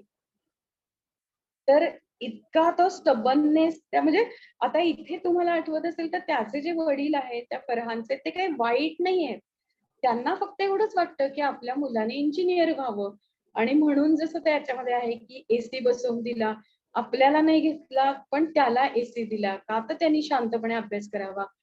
आणि तरी सुद्धा म्हणजे जे मी मगासपासून म्हणते, की आपला एम आहे, की आपल्या मुलांचं भलं व्हावं. आपल्या मुलांशी आपले संबंध चांगले असावेत. पण पाथ कुठेतरी चुकतो. तसा तो त्या थ्री इडियट्स सिनेमामध्ये खूपदा सांगितलाय आणि हा जो "पापा नहीं मानेंगे" ही वाक्य आणि त्यावेळची त्याची जी ॲक्टिंग आहे, तर त्याच्यावर इतकं स्टबर्न पालकांनी प्रेमात पण असू नये, म्हणजे आपल्या मुलांवर प्रेम करताना त्याची पण काही बाजू आहे का, ही पण समजून घेतली पाहिजे. तर अशी मला एक 3 उदाहरणं तुम्हाला अशी सांगावीशी वाटली, की एक जे आपल्याला करायचंय ते आणि एक जे आपल्याला नाही करायचंय ते. इतका स्टबर्ननेस नको आपल्या नात्यामध्ये, की आपल्याच बाबांना कसं सांगू मी माझ्या मनाचं असे विचार यावेत. त्यामुळे ओपननेस असावा आपल्या बोलण्यामध्ये, वागण्यामध्ये, आपल्या चेहऱ्यामध्ये तो ताठरपणाकडं पूर्वीच्या काळचे पालक असे होते. आताचे खरं तर असं नाहीये. उलटं झालंय सगळं. पण तरी सुद्धा कुठून तरी आपल्या तसं जात असेल, तर तशी फक्त काळजी घेऊया आपण. तर अ, प्रश्नोत्तर सुरुवात करायला हरकत नाही. फक्त मी एक अ, मला फक्त काही गोष्टी वाचून दाखवायच्या आहेत तुम्हाला. तर त्या मी फक्त वाचून दाखवते, की आपले जे ट्रिगर पॉइंट्स आहेत घरातले, की जिथे संवाद बिघडतो, तिथे आपण करेक्ट कसं करूया. तर ट्रिगर पॉइंट्स काय आहेत? तर राग. कशामुळे राग येतो? तर मुलांना कमी मार्क मिळाले म्हणून. मग आता खरंच कमी मार्क मिळाले आपल्या मुलाला आणि तो जर आपल्या समोर ते कार्ड घेऊन आला, तर आपली प्रतिक्रिया त्यावेळेला कशी असणार आहे? "अरे वाह! छान, बरं झालं कमी मार्क मिळाले तुला. असेच मार्क मिळवत जा." असं आपण म्हणणार नाही. मग दुसरीकडे तू ढ आहेस, तुला अभ्यासच करायला नको, तुला क्लास लावला, तुला गाईड आणून दिलं तरी सुद्धा तू मार्कच मिळवत नाहीस. असा असं वाक्य असणार आहे का? असं वाक्य असणार आहे का? असं वाक्य असणार आहे का? ह्याच्यामध्ये काहीतरी आहे. तर कमी मार्क मिळाले हा प्रॉब्लेम आहे ना. मग त्या प्रॉब्लेमचं सोल्युशन पाहिजे आपल्याकडे. क्लासला लावलं, नाही मार्क मिळाले, मग काय सोल्युशन आहे याच्यावर? क्लासला जाऊन मार्क सुधारतात का? सेल्फ लर्निंग कमी पडतंय हे सोल्युशन आहे का? मग सेल्फ लर्निंगला वेळ कसा मिळेल?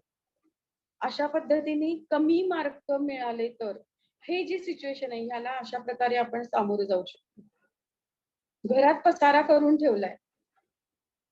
कसं बोलणार आपण? "वाह! वाह! किती छान पसारा केलाय, असाच करत जा." असं तर नाही म्हणणार. आणि पसारा घातला, 2 दणके दिले म्हणून उद्या पसारा करणार नाही का?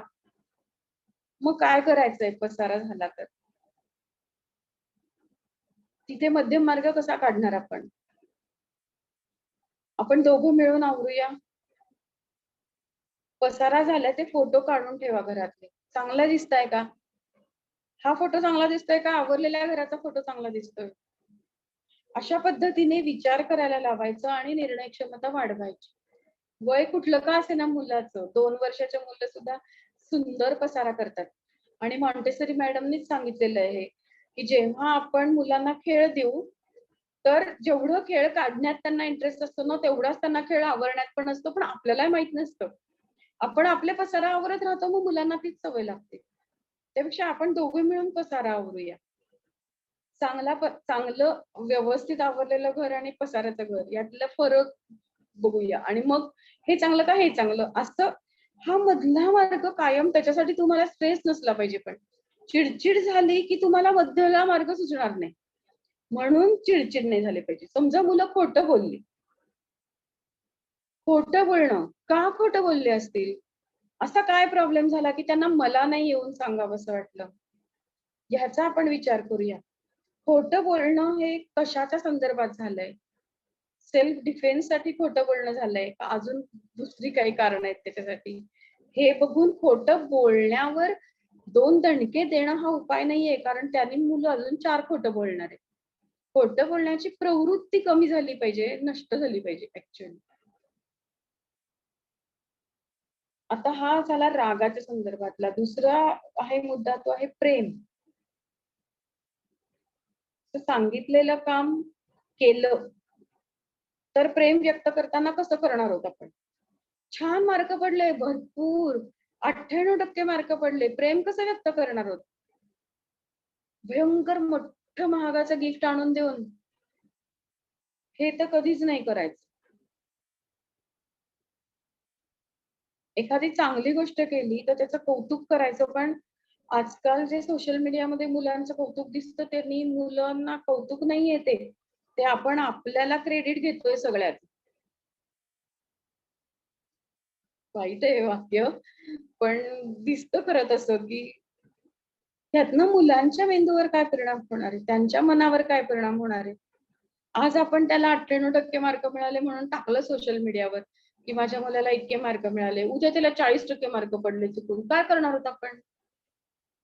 मग एकतर मुलाला मार्क मिळाले म्हणून त्याला मोठं महागडं गिफ्ट, महागड्या हॉटेलमध्ये पार्टी आणि नाहीतर काहीच नाही. त्यापेक्षा सर्व बाबतीत मध्यम मार्ग, कौतुकाच्या बाबतीत तर पाहिजेच. नाहीतर आजकालच्या घरामधले असे राजकुमार आणि राजकुमारी असतात, की त्यांचे आई-बाबा सगळं काही करत असतात आणि ते म्हणजे असे मस्त असतात आपल्या स्वतःच्या धुंदीत. त्यांना कशाचंच काही पडलेलं नसतं. त्यामुळे तेही आपल्याला टोक नकोय. कौतुक म्हणजे जणू काही आपलंच एक बाळ जन्माला आलंय असं अद्वितीय, दिव्य असंही काही नाहीये.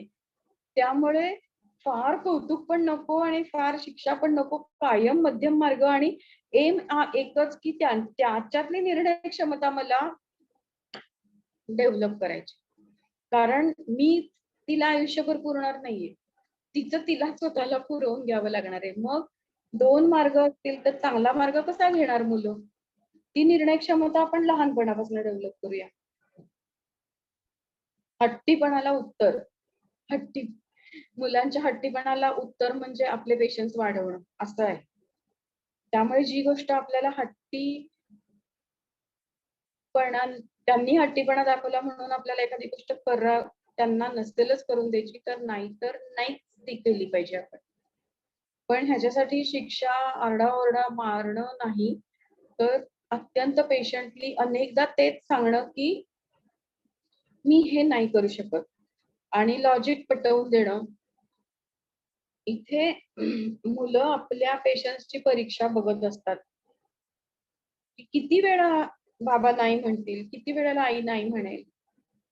त्यामुळे काही गोष्टी त्यांना देणं, काही गोष्टी प्रोलॉन्ग करणं आणि काही गोष्टींना नाही म्हणजे नाही म्हणणं. पण कशाला तुम्ही नाही म्हणताय हे आजकालच्या काळात, कारण मोबाईलचा हट्ट हा जो मुलांनी खूप केला आणि त्याच्या 8 जणांच्या ग्रुपमधल्या 7 जणांच्या ग्रुपमध्ये मोबाईल असेल आणि तुम्हाला घेऊन द्यायचा नसेल, तर इथे तुम्ही हट्टीपणा करून चालत नाही. त्यामुळे बोलून, एकमेकांशी संवाद साधून, काही नियम अटी घालून, मग तुम्हाला त्यांचे हट्ट पूर्ण करायला लागतील. त्यामुळे सिच्युएशन कोणती आहे, याच्यावर आपण कसं वागायचं हे ठरवावं लागेल. पण त्याच्यासाठी मला असं वाटतं, की पहिल्यापासून मी ज्या काही गोष्टी बोलती आहे, तर त्याचा सगळ्याचा उपयोग कुठल्याही सिच्युएशनमध्ये कुठे ना कुठेतरी नक्की होईल. शेवटचा मुद्दा म्हणजे मित्रांसमोर बोलणं हे फार आजकाल म्हणजे अवघड झालेलं आहे. पूर्वी पण असेल कदाचित. पण मुलं खूप जास्त दुखवतात कुठे तर मित्रांच्या समोर जर त्यांना रागवलं, ओरडलं किंवा त्यांना कमी लेखलं, तर तिथे मुलं हर्ट होतात. कारण शेवटी बालवाडीचंच मूल सुद्धा असलं ना, तरी सुद्धा त्याची त्याच्या छोट्याशा बालवाडीत एक इमेज असते आणि हा रडका आहे किंवा हा ना काही खात नाही किंवा हा भित्रा आहे. असं मित्राचं कितीही मित्र असू दे, पण मित्र-मैत्रिणींच्या समोर असं बोललेलं मुलांना नाही चालत. त्यामुळे हे असे काही ट्रिगर सिच्युएशन्स आहेत, की ज्याच्यामुळे आपणच काहीतरी प्रॉब्लेम निर्माण करतो.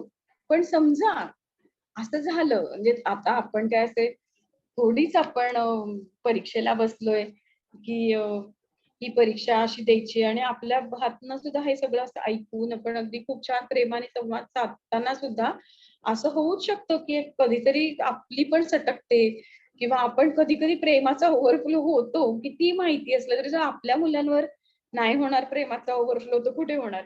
तसं आपल्या हातात झालं तरी सुद्धा एक 5 मिनिटं गेल्यानंतर परत नीट होणं आणि आपल्या मुलांना सुद्धा नीट एका वळणावर आणणं हे सुद्धा आपल्याच हातात असतं त्यावेळेला. त्यामुळे भावनांचा अतिरेक, अतिप्रेम, लाड आणि मी मगाशी म्हटलं तसं राजकुमार, राजकुमारी नको आणि तसंच चिडचिडीचा अतिरेक इकडे एक तो बाबा घरी आल्यावर चिडीचूप शांतता किंवा असं ते पापा नहीं मानेंगे सारखं, तर तसं पण नको.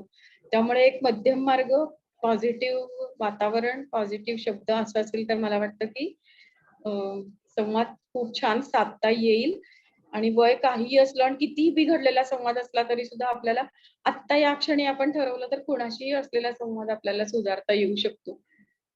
त्यामुळे आता मला असं वाटतं, की मला खूपच तुम्ही सहन केलं इतका वेळ. तर आता तुमचे काही प्रश्न असतील तर विचारा.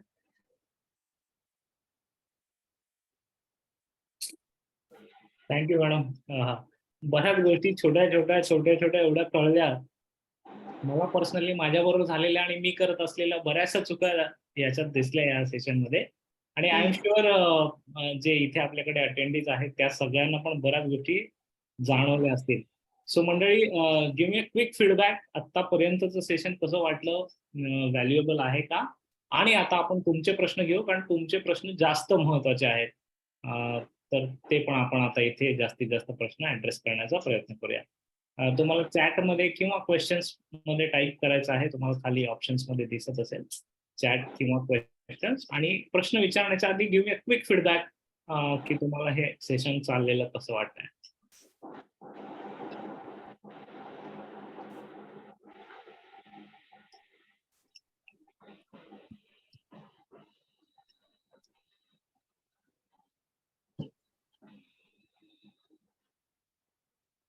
व्हॅल्युएबल, नाईस, खूप छान सेशन, व्हॅल्युएबल आहे. Very good.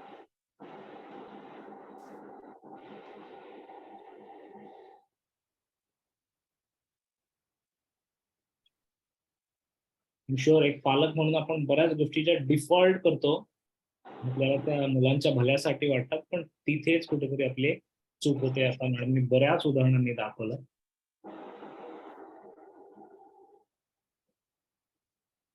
Very nice.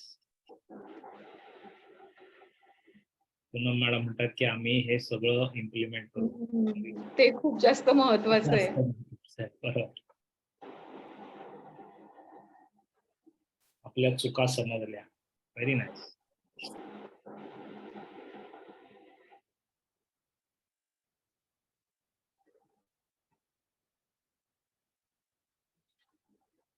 ठीक आहे.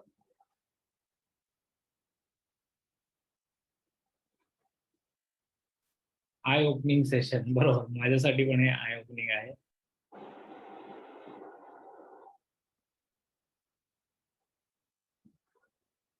Very good. सो मंडळी, तुमची प्रतिक्रिया फीडबॅक येऊ द्यात आणि तोपर्यंत काही प्रश्न आले ते पण मी घेतो आणि तुम्ही पण तुमचे प्रश्न विचारा. जर तुम्हाला कमेंटमध्ये विचारायला कम्फर्टेबल नसेल तर आपल्याकडे क्वेश्चन आन्सरचं ऑप्शन आहे, तिथे पण विचारू शकता. पहिला प्रश्न घेऊया. तो आहे रुपाली यांचा. मुलगा इंट्रोवर्ट आहे, आधीच कमी बोलतो, टीनेजमध्ये आल्यापासून बोलतच नाही, खूप वेळ बोलल्यावर एखादा शब्द बोलतो, तर मग संवाद कसा साधावा? हा इंट्रोवर्टनेस जो आहे तो समजून घेणं हीच आपली परीक्षा आहे. म्हणजे इंट्रोवर्टचं एक्स्ट्रोवर्ट करणं आणि एक्स्ट्रोवर्टचं इंट्रोवर्ट करणं हा आपल्या समोरच हे नाहीये, एम नाहीये. तर इंट्रोवर्ट आहे पण आनंदी आहे ना हे बघा, दुःखी नाहीये ना मनातनं हे बघा. आणि मुलाचं वय काय आहे ते मला जरा मेन्शन केलं. आणि जर 4थीच्या खालचं मूल असेल तर त्याला थोडंसं चित्र काढायला देऊन, म्हणजे मनातलं चित्र काढून आपण त्याच्या मनात काय आहे, आनंदी आहे ना मूल हे आपल्याला समजून घेता येऊ शकतं. इंट्रोवर्ट मुलं दुःखी असतात असं काही नाहीये. वय जर असं मेन्शन केलं तर बरं होईल.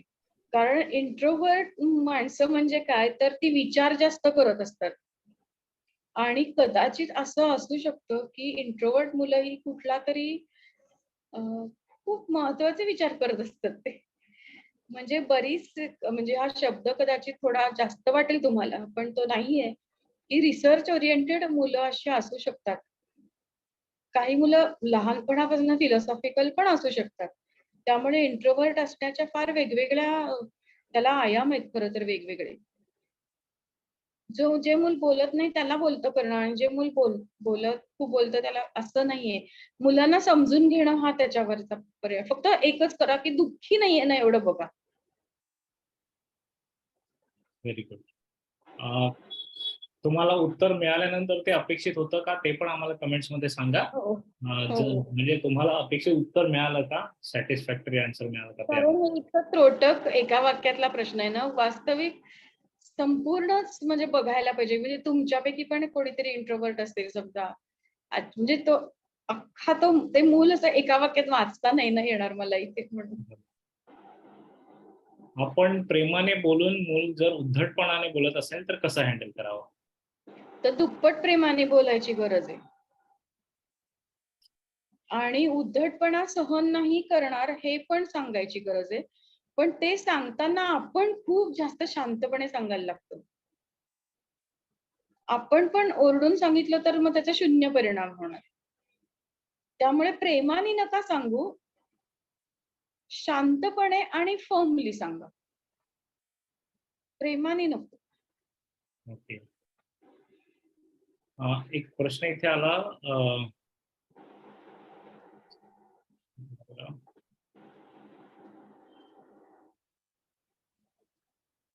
वयात आलेल्या मुलींना पुढील धोक्यांची कल्पना कधी आणि कशी द्यावी?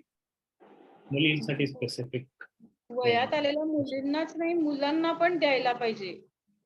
माझ्या आत्ता रिसेंटली कन्सल्टन्सी जी काही चालू आहे त्याच्यात मुलांनाच सांगायला हवंय की कसं जपून राहा तू या सगळ्या काळामध्ये. कारण मुलींचा आणि मुलांचा सगळ्यांचे व्यवस्थित गैरफायदा घेत आहेत.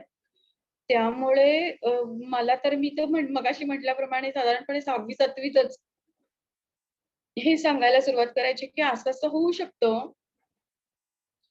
पण तसं काही असेल तर तू मला येऊन सांग. पण मला येऊन सांग ह्याच्यामध्ये हे वाक्य दिसायला साधं आहे, पण करायला अवघड आहे. कारण मुलगी किंवा मुलगा तुम्हाला येऊन कधी सांगेल?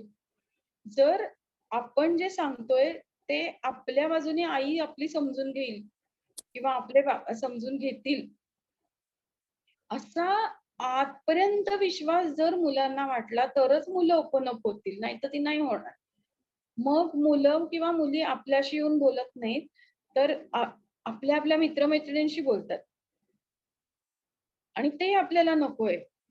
त्यामुळे लहानपणापासून मुलं किती का चुकेनात, ते ऐकून लॉजिकली जर आपण त्याचं उत्तर काढू शकलो, तर वयात आल्यावर मुलगा किंवा मुलगी आपल्याला येऊन सांगणार आहे, की असं-असं झालं आणि विश्वास ठेवा, खरंच मुलं-मुली घरात येऊन हे सांगतात, की असं-असं झालं किंवा असं-असं एका मुलीने मला विचारलं किंवा एका मुलाने मला विचारलं किंवा एका मुलाने मला असं म्हटलं आहे. खरंच मुलं-मुली येऊन सांगतात.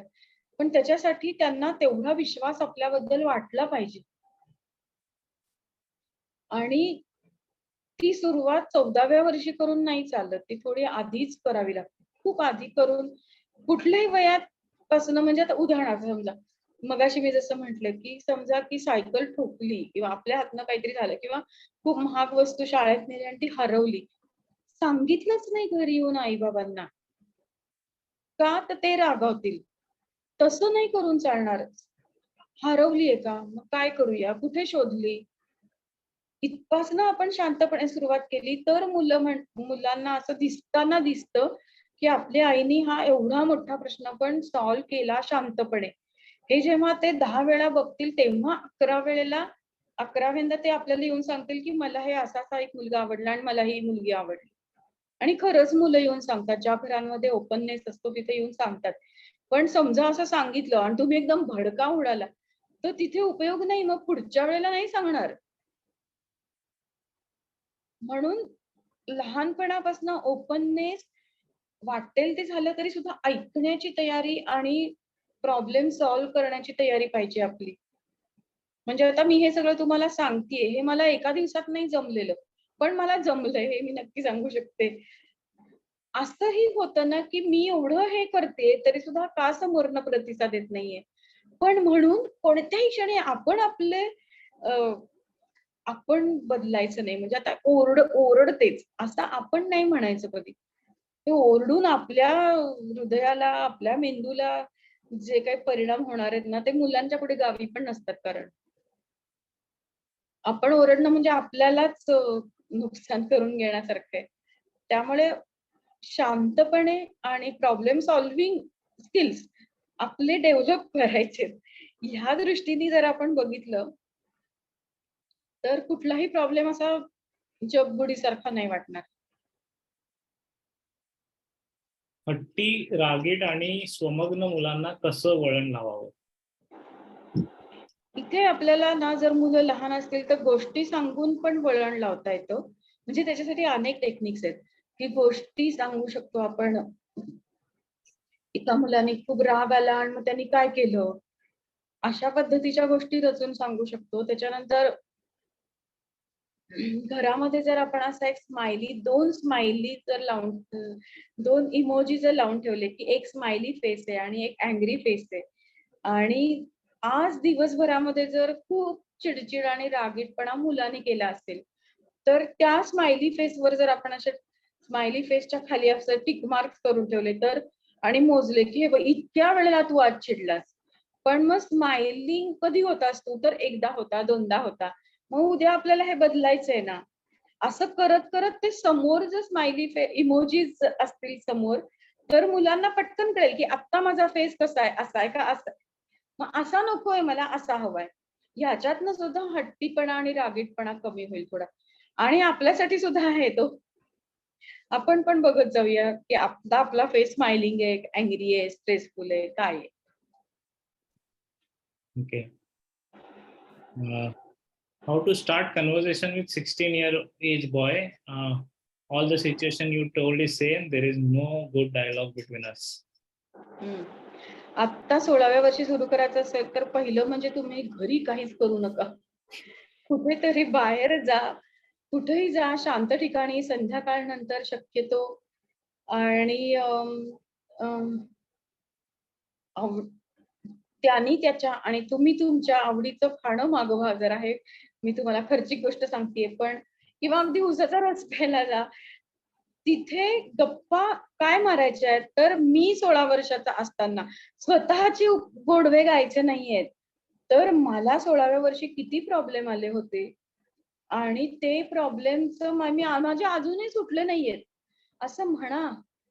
आणि तुला या प्रॉब्लेमवर काही सोल्युशन सापडतं का असं विचारा. हे एक. दुसरं, आज मला ऑफिसमध्ये हा प्रॉब्लेम आला. तुला काही सुचतंय का? त्यांचा सल्ला मागून आपण आपल्या कन्व्हर्सेशनची सुरुवात करू शकतो. आपण नाही बोलायचंय. आपण त्यांना प्रश्न विचारायचा आहे. आपल्या समस्या विचारायच्या आहेत. समजा आपल्याला काही प्रॉब्लेम नसतील तर काढा. आणि तसे प्रॉब्लेम किंवा माझ्या ऑफिसमध्ये 2 जण आहेत. त्यांचा हा प्रॉब्लेम होतोय. काय करायला पाहिजे त्यांनी? मी काय ॲडवाइस देऊ? तुला काही सुचतोय का? असं म्हणून सुरुवात केली तर पहिल्यांदा तर मुलं म्हणतील, "आज यांना काय झालं? हे आज असे कसे माझा ॲडवाइस का मागतायत?" पण आपण अत्यंत सिरियसली आणि अत्यंत सिन्सिअरली जर असा डायलॉग सुरू ठेवला, तर काही दिवसांनी खरंच मुलाला लक्षात येतं, की नाही बाबांना किंवा आईला हा प्रॉब्लेम खरंच आहे आणि ते खरंच आपण मोठे झालोय म्हणून ते आपल्याला प्रॉब्लेमचा सोल्युशन विचारतायत. म्हणजे आपण म्हणू ना त्यांना, की तुमच्या पिढीला सोल्युशन लवकर सापडतं किंवा तुमच्या पिढीला असंही म्हणूया किंवा कधी म्हणूया, की तुझं टेक्निक जास्त छान आहे. मागे नाही का तुझ्या मित्राशी तुझं भांडण झालं तेव्हा तू किती छान टॅकल केलं होतं. असं करून जर सुरुवात केली म्हणजे इथे काय म्हणते मी, समपातळीवर यायचंय. आपलं पेरेंटिंग थोडं जास्त नाही. थोडं कमी करून त्याच्या लेव्हलला येण्याचा प्रयत्न करून त्याला थोडा मोठेपणा देऊन असं जर सुरू केलं बोलणं आत्ता 16व्या वर्षी सुद्धा, तर त्याचा उपयोग तुम्हाला झालेला दिसून येईल. त्यामुळे घरी नाही करायचं हे, बाहेर करायचं. बागेत जाऊन बसा. बागेत बसा. काहीही चालेल तिथे सुद्धा. अनेक गोष्टी या जर टू व्हीलर असेल तर मागे पुढे बसून आणि कार असेल तर शेजारी बसून बोलण्या सोप्या जातात. याचं कारण आपल्या चेहऱ्यावरचे एक्सप्रेशन इतके मुलं वाचतात, की खरंच या आईला किंवा बाबाला असं म्हणायचंय का ते नाटक करतं हे मुलांना कळतं. त्यामुळे अनेकदा अशा पद्धतीने आपण बोललो तर जास्त त्याचा फायदा होतो सुरुवात करताना. एकदा तुमचा डायलॉग छान झाला, की मग काही प्रॉब्लेम नाही. त्यांच्या मित्र-मैत्रिणींचं पण कौतुक करा. त्यांचं कौतुक करा. तुम्हाला आता वाटत असेल, की ह्याच्यात कौतुक करण्यासारखं काही नाही, सगळ्या चूक आहेत. तरी सुद्धा एक गोष्ट कुठली ना कुठलीतरी सापडेलच. म्हणजे काय होतं, की जन्माला आल्यानंतर पहिली काही वर्षी एवढं कौतुक मुलांचं, की अद्वितीय आपण बाळ जन्माला घातलेलं आणि 14 वर्षाच्या नंतर ह्याला काहीच एक चांगला गुण नाही आपल्या मुलामध्ये किंवा मुलीमध्ये, असं आपल्याला होऊन जातं. त्यामुळे आपण लहान असताना सुद्धा त्याच्यातल्या त्रुटी आपल्याला माहिती पाहिजेत आणि मोठं झाल्यानंतर सुद्धा माहिती पाहिजेत, की याच्यात गुण काय आहेत. एक गुण घेऊन सुरुवात केली तरी सुद्धा चालेल. सुरुवातीला मुलांचा विश्वास नाही बसणार, की त्यांना म्हणते, "असं कसं बोलायला लागले बाबा माझ्याशी आज?"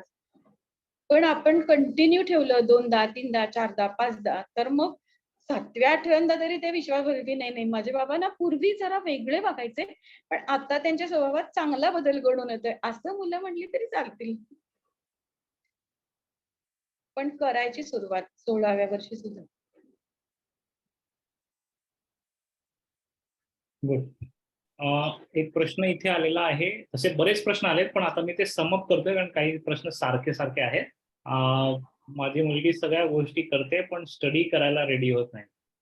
तेव्हा माझी थोडी चिडचिड होते. सिमिलर एक प्रश्न आहे, की मुलाला अभ्यासासाठी बोललं तर त्याला इरिटेट होतं आणि तो मुद्दामून करत नाही. तर सिमिलर प्रश्न अभ्यासाशी संबंधित आलेले आहेत आता.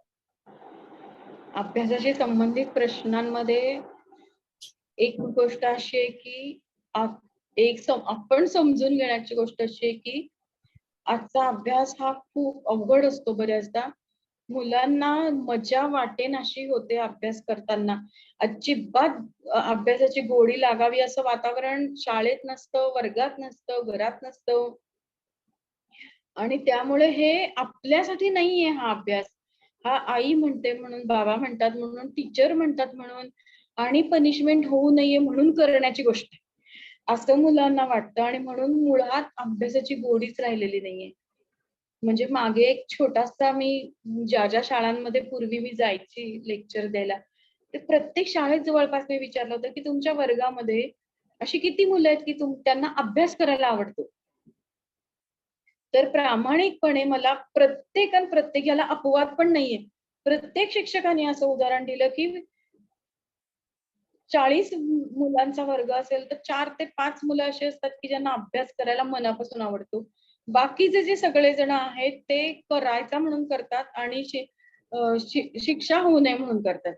त्यामुळे अभ्यास आवडेल कसा, हे जर आपण बघितलं, तर तुम्हाला सांगावं नाही लागणार, की अभ्यास कर. पण इथे मुलांना समजून घेण्याची खूप गरज आहे. आपण काय म्हणतो ना, मार्क कमी पडले, मग शाळेत जा आणि ट्युशनला जा. पण ट्युशन वेगळ्या पद्धतीने चालणारी जर आपण बघितली, तर मुलांच्या अभ्यासातली गोडी कदाचित वाढू शकेल. आणि मुलांना कळत नसलेल्या खूप गोष्टी शाळेमध्ये कळतायत का नाही, त्यांना समजतंय का नाही, त्यांना आवडते का नाही, हे लक्षात न घेता शिकवण्याकडे खूप कल वाढलेला आहे ना आजकाल. म्हणजे आपल्यामध्ये काही शिक्षक पण असतील. पण इथे अशा वेळेला असं वाटतं, की मला असे अनेक शिक्षक येऊन सांगतात, की आम्हाला करायचं असतं, पण वर्गातली संख्या जर 70 असेल, तर आम्ही काय करणार तिथे? त्यामुळे शिक्षकांच्या बाजूने विचार केला, तर ते पोर्शन पूर्ण करण्याकडे जातात. आणि एखादे चांगले शिक्षक असतात, त्यांना करायचं असून सुद्धा त्यांना काही करता येत नाही. त्यामुळे हा प्रश्न शिक्षक, शाळा इथे इ इथेच नाही सुटणार. हा शिक्षक, मी आणि माझं मूल आणि त्याच्या अभ्यासातल्या अडचणी, अशा एकदम बेसिक लेव्हलला येऊन हा प्रश्न सुटू शकतो. शाळांच्या पातळीवर नाही सुटणार. त्यामुळे अभ्यासात आवड कशी निर्माण होईल हे पाहायला.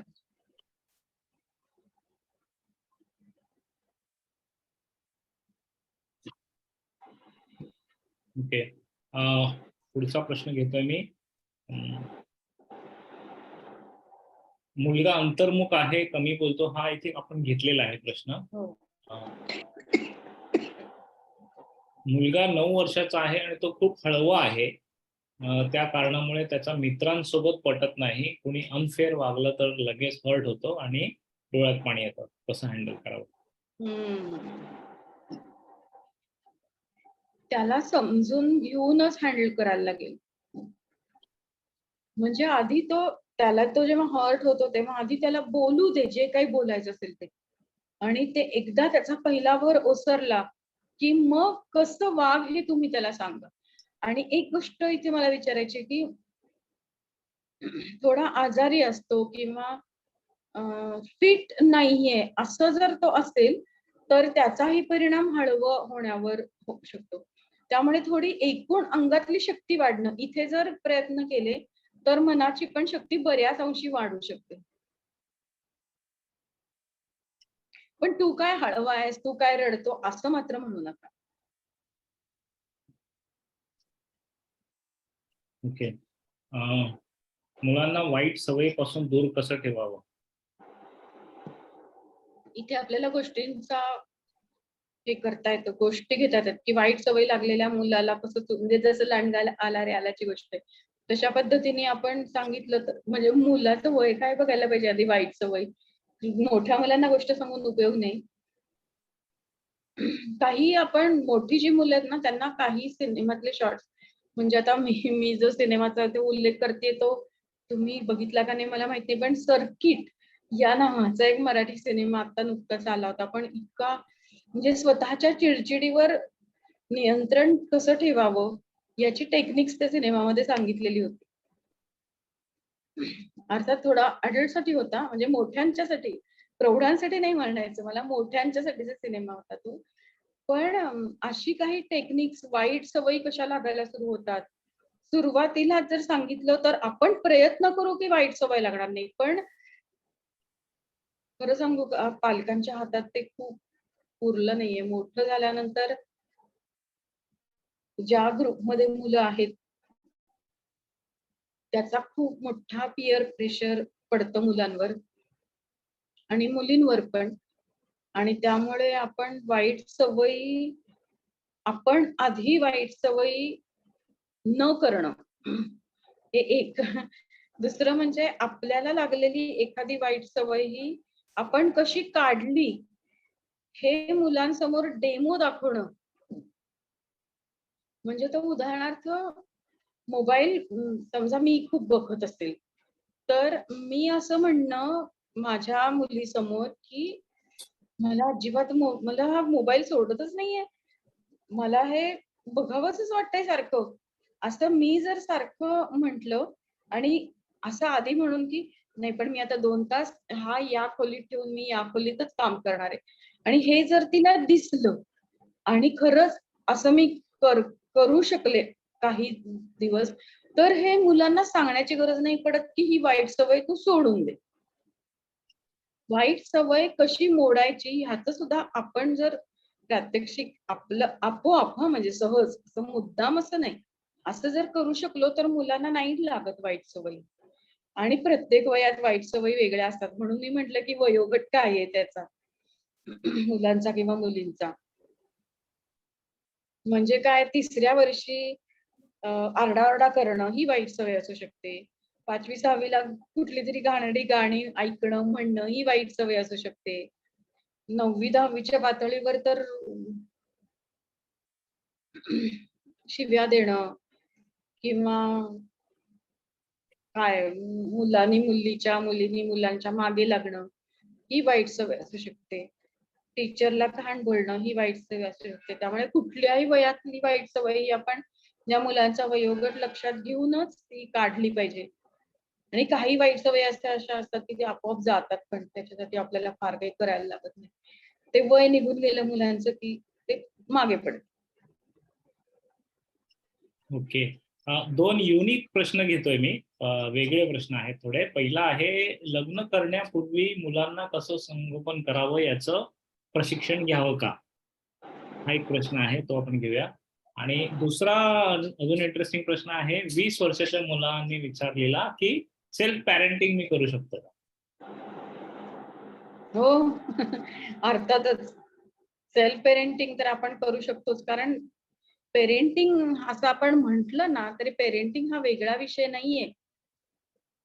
मुळात पेरेंटिंग हा विषयच नाहीये. पालकत्व हा विषय कसा असू शकतो ना? आपलं रोजचं जे आयुष्य आहे ते आपण कसं जगतो, तेच मुलं बघत असतात आणि त्याच्यातनंच मुलं शिकत असतात. त्यामुळे सेल्फ कंट्रोलिंग हा विषय खरं तर आपण म्हणू. आणि 5 महिन्याच्या बाळापासनंच मूल स्वतःचं पेरेंट असतंच असं मी मानते. कारण का तर स्वतःला कसं सांभाळायचंय, स्वतःला कसं वळण लावायचंय हे आपणच आपलं शिकत असतो. 5 महिन्याचा रेफरन्स मी असा दिला, की त्यावेळेला समजा बाळ रंगायला लागलं, तर त्याचा हात असा अडकतो ना आपल्या स्वतःच्याच अंगाखाली त्याचा हात अडकतो. मग अशा वेळेला काय करायचं? हे काहीतरी अनइझी होतंय मला, माझा हात अडकलाय. मग मी काय करणार त्याच्यावर? तर मी ओरडणार जोरात. मग हे एक प्रकारचं प्रॉब्लेम सॉल्व्हिंग आहे आणि आपण आपल्याला एखाद्या अडचणीतनं आपण आपल्याला बाहेर काढलं, इतकं साधं आहे ते. त्यामुळे 20 वर्षाच्या काय सेल्फ पेरेंटिंग करणं खूप चांगलं आहे. पण त्याला शब्द थोडा अजून वेगळा वापरू शकतो. पण असतोच आपण, आपले स्वतःचे पालक आधी आपण असतोच. छान आहे पण हा 20 वर्षाच्या मुलाचा प्रश्न आवडला मला. आणि दुसरा लग्न प्रश्न होता, लग्न करण्यापूर्वी मुलांच्या संगोपनासाठी प्रशिक्षण घ्यावं. हे तर जरा जास्त होतंय हे. अगदी लग्न करायच्या आधी नाही, पण तुम्ही मूल जेव्हा तुम्हाला होईल, तर त्यावेळेला तुम्ही एक छोटंसं काहीतरी वाचलं, एखादं पुस्तक किंवा कोणाला विचारलं किंवा जाणतेपणाने इतर आपल्या आसपासची माणसं कशी आपल्या मुलांशी बोलतात, कशी सांभाळतात मुलांना किंवा हे जरी तुम्ही म्हणजे नवरा-बायको मिळून एक अभ्यास केला कोणाच्या घरी जाऊन आल्यावर, की आणि मूल मोठं असू दे, लहान असू दे, यांचं हे चुकलं का? यांचं हे बरोबर होतं का? यांचं काय बरोबर होतं? यांनी काय करायला हवं होतं? असं तुम्ही एकमेकांमध्ये डिस्कशन केलं तरी सुद्धा तुम्ही पालक म्हणून छान तयार व्हाल. ओके. फक्त अगदी लग्नाच्या आधी नको. आणि जसं की थिअरी आणि प्रॅक्टिकल मध्ये फरक असतो, ते लक्षात घ्यावंच लागेल, की किती पण आता जरी आपण म्हटलं, की मी आता ह्याच्या पुढे हे करीन, तरी सुद्धा ते प्रत्यक्ष मुलं परीक्षाच घेतायत आपली. त्यामुळे त्या परीक्षेमध्ये आपण कसं करणार आहोत त्या सिच्युएशनमध्ये. त्यामुळे थेअरी सगळी पक्की आहे, की मी अमुक करीन, तमुक करीन आणि प्रॅक्टिकलमध्ये विसरायचं नाहीये. त्यामुळेच काही असे शब्द लक्षात ठेवायचे. जसं की मी पहिल्यांदा सांगितलं, की पॉझिटिव्ह शब्दांची एनर्जी. असं जर लक्षात ठेवलं, तर मग त्या सिच्युएशन आपण हँडल करू शकतो. पण थिअरी आणि प्रॅक्टिकल अचानक वेगळं असं येऊ शकतं आणि जे आपलं मूल आहे, जसं आहे, तसं आधी एक्सेप्ट करून मग एक्सेप्ट केलं तरच आपल्याला प्रॉब्लेम सॉल्व्हिंग जमेल. आणि प्रॉब्लेम येणार नाहीत असं अजिबात नाही. असा आदर्श वगैरे असं काही नसतंच म्हणजे जगात. ते प्रकाश नारायण संत यांचं एक पुस्तक म्हणजे 4 पुस्तक आहेत त्यांची. त्यातल्या एका पुस्तकामध्ये त्यांनी लिहिलंय, की लंपन या नावाचा मुलगा आहे तो. कानडी आहे ते सगळं वातावरण, की त्याच्यातलं एक असं वाक्य, की कोणासारखं व्हायचंय मला, हे मलाच कळत नाहीये. म्हणजे आई सगळ्या घरच्या सगळ्या घरदाराला, शिक्षकांना एक असं सद्गुणी मूल हवंय. पण ते असं सद्गुणी मूल मला कुठे बघायला मिळेल का, की ज्याच्याकडे बघून मी सद्गुणी होईल. त्यामुळे त्यात आदर्श असं नसतं फारसं. त्यातल्या त्या टक्केवारी बघू, की आपण समाधानी आहोत का आपल्या मुलांच्या बाबतीत? किती किती समाधानी आहोत? एवढा आपण बोललो स्वतःच्या मनाशी तरी चालू शकतं. पण कोणत्याही प्रकारे माझं चुकलं म्हणून माझं मूल असं झालं असं नको. समजा की अगदी अपराध भावना अशी मनात आली, तरी सुद्धा त्या अपराध भावनेकडे सुद्धा प्रॉब्लेम म्हणून बघायचं. तर प्रॉब्लेम सॉल्व्हिंग कडे आपण जाऊ. ओके. एक प्रश्न पुन्हा रिपीट होतोय अंतर्मुख मुलांचा. बऱ्याच जणांनी पुन्हा विचारलाय, तर आपण तो पुन्हा परत एकदा घेऊया. टीनेज मुलं साधारण आणि अंतर्मुख आहेत, बोलतच नाहीत. तर काय? मुलं टीनेज मध्ये असतील तर मुलांचा स्वभाव टीनेज मध्ये पूर्ण बदलतो बऱ्याच मुलांचा. जी मुलं आधी खूप एक्स्ट्रोव्हर्ट होती ती अचानक अंतर्मुख होतात. जी मुलं इंट्रोव्हर्ट असतात ती एक्स्ट्रोव्हर्ट होतात. जी मुलं आधी थोडी भित्री असतात ती एकदम धाडसी होतात. त्यामुळे असे जे मग त्याला फेज म्हणूया आपण. जर असं झालं असेल ना टीनेज मध्ये, तर ती एक फेज आहे त्यांची, की एकटं एकटं बसावं असं वाटणं, खूप रडू येणं, आपलं या जगात कोणीच नाहीये असं वाटणं, हे सगळं त्या केमिकल्समुळे घडत असतं. फक्त हे त्यांना नको सांगायला आपण. त्यांना अंतर्मुख होईल तेव्हा त्यांना एकटं बसायचं असेल तर खोलीत थोडा वेळ एकटं बसू देणं. पण थोडा वेळ करता करता कायमच मूल दार लावून आतमध्ये बसतं तर तसं नको. मुलांना अनेकदा ना म्हणजे आई-बाबांच्या बोलण्याचा जरा कंटाळा पण आलेला असतो. सारख्या सूचना ऐकायचा. आणि म्हणून पण मुलं अशी एका खोलीत जाऊन बसणं किंवा मला तुमच्यात काही इंटरेस्ट नाहीये. मग फ्रेंड सर्कल तरी छान वाढव आणि गप्पा मार त्यांच्याशी. असे आपण त्यांना सोल्युशन सुचवू शकतो. ओके. आणि चांगले सिनेमे दाखवू शकतो. बरोबर. आणि अंतर्मुखपणाचे लक्षण जरी सारखं असलं तरी त्यामागचं काय म्हणतात प्रकार वेगवेगळे असू शकतात अंतर्मुखपणाचे. जसं सुरुवातीला पण ताईंनी सांगितलं, की कदाचित कशामुळे तरी भीती वाटत असेल, घाबरत असेल मूल, काहीतरी त्याला आवडत नसेल, खटकत असेल. तर ते वेगवेगळ्या अंगांनी त्या प्रश्नाकडे बघितलं पाहिजे, की केवळ हा अंतर्मुख आहे म्हणजे याची इच्छाच नाही बोलायची असं नाहीये. तर त्यामागे आणखीन कारणं असू शकतात आणि पालक म्हणून आपण ते इन्व्हेस्टिगेट केलं पाहिजे. हो, हो. प्रेमाने करू थोडं. फक्त टीनेजच्या बाबतीत असं होतं, की आपल्या मुलाला काहीतरी झालं तर आपण त्याच्या मित्रांकडे चौकशी करतो. ती आवडते, नाही आवडत काही मुलांना असं पण होतं. त्यामुळे आपण मुलांना म्हणू शकतो, की तू मोकळा राहा. माझ्यापाशी मोकळं होत येत नसेल तर तू लिही. काढून टाक हवं तर. पण मोकळं हो. असं काहीतरी. असं म्हणजे इतकं ते तरल असतं ना मुलांच्या टीनेज मधल्या मुलांना सांभाळणं फार एक वेळ 1 वर्षाच्या मुलाला सांभाळणं सोपं आहे. पण ते वय असं त्यांनाच समजत नसतं की माझं चाललंय काय. म्हणजे एका न्यूरोसायंटिस्टने असा शब्द वापरलाय की टीनेज मध्ये मुलांच्या मेंदूमध्ये ट्रॅफिक जाम असतो. त्यांनाच कळत नसतं की मी काय आहे, मी कोण आहे आणि या सगळ्यातनं मी कसा मार्ग काढणार आहे बाहेर.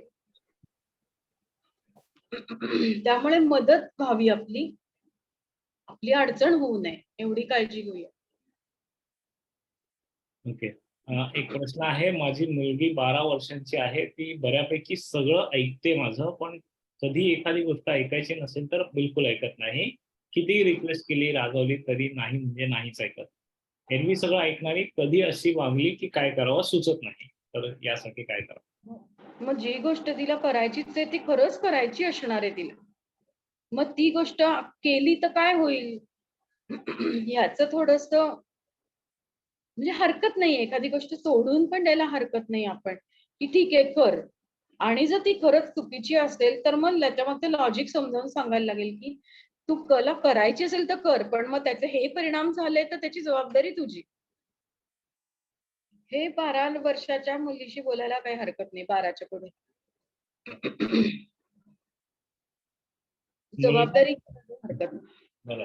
मुलगा प्रत्येक गोष्टीत खूप आळशीपणा करतो, 8वीत गेला आहे, काय करावे? मुलांना 8वीच्या नंतर खेळायला घातलंच पाहिजे कुठल्या तरी. कारण असं आसपासचं वातावरण पण तू काही नाही केलंस तरी चालेल अशा प्रकारचं असतं ना बऱ्याचदा. त्यामुळे मुलांनी मोबाईल सोडून खरं खेळायलाच घालायला पाहिजे त्यांना.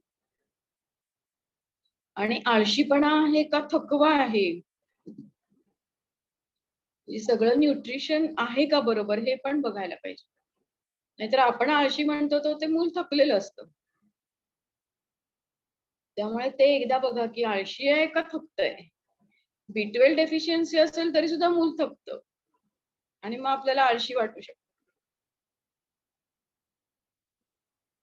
हा एक मगाशी इंटरेस्टिंग प्रश्न आला, तो घ्यायचा राहिला माझा. रिलेटिव्ह कंपॅरिझन करतात म्हणून त्यांना फेस करत नाही मुलं. मग पॅरेंटचा रोल अशा वेळेला काय असावा? 14 वर्षाची मुलं, 14 काय वर्षाची करत नाही, काय फेस करत नाही. रिलेटिव्ह कंपॅरिझन करतात म्हणून रिलेटिव्हना फेसच करत नाहीत, जातच नाही त्यांच्या समोर. हा ती पण एक फेज असते खरं तर, कायम असं होत नाही. थोड्या वेळासाठी का होईना ये असं म्हटलं तर फायदा होऊ शकेल थोडाफार. असतं प्रत्येकाची अशी प्रत्येकाच्याच आयुष्यात कधी ना कधीतरी येऊन गेलेली असते. थोडा वेळ बघ असं म्हणायचं त्याला. हे उत्तर बरोबर आहे का? कारण त्यांचं उत्तर यायला वेळ लागेल आपल्याला. तोपर्यंत मी पुढचा प्रश्न घेतो मग, की मुलांना चांगली सवय लावण्यासाठी दुसऱ्या ठिकाणी ठेवणे योग्य होईल का? नाही, अजिबात नाही. नाही, मुलांच्या मनात ते राहतं मग. होय. आणि तो जसं कारण आपण आधी संवाद dialogue पण, कुठेही ठेवायच्या आधी डायलॉग खूप खतरनाक झालेले असणार आहेत कारण तुमच्यातले. त्यामुळे ते मनात राहतं. बरं. आणि आपण संवाद हा जोडण्यासंबंधी बोलतोय. जर मुलाला बाहेर पाठवलं तर तो संवाद होणारच नाही पुढे, तो कायमचा तुटण्याची शक्यता असेल. चांगल्या नोटवर मुलांना अवश्य बाहेर पाठवावं, चांगल्या नोटवर. पण तू सुधारत नाहीस म्हणून मी तुला बाहेर पाठवते, तर तसं नको. आणखीन एक शेवटचा प्रश्न घेऊया.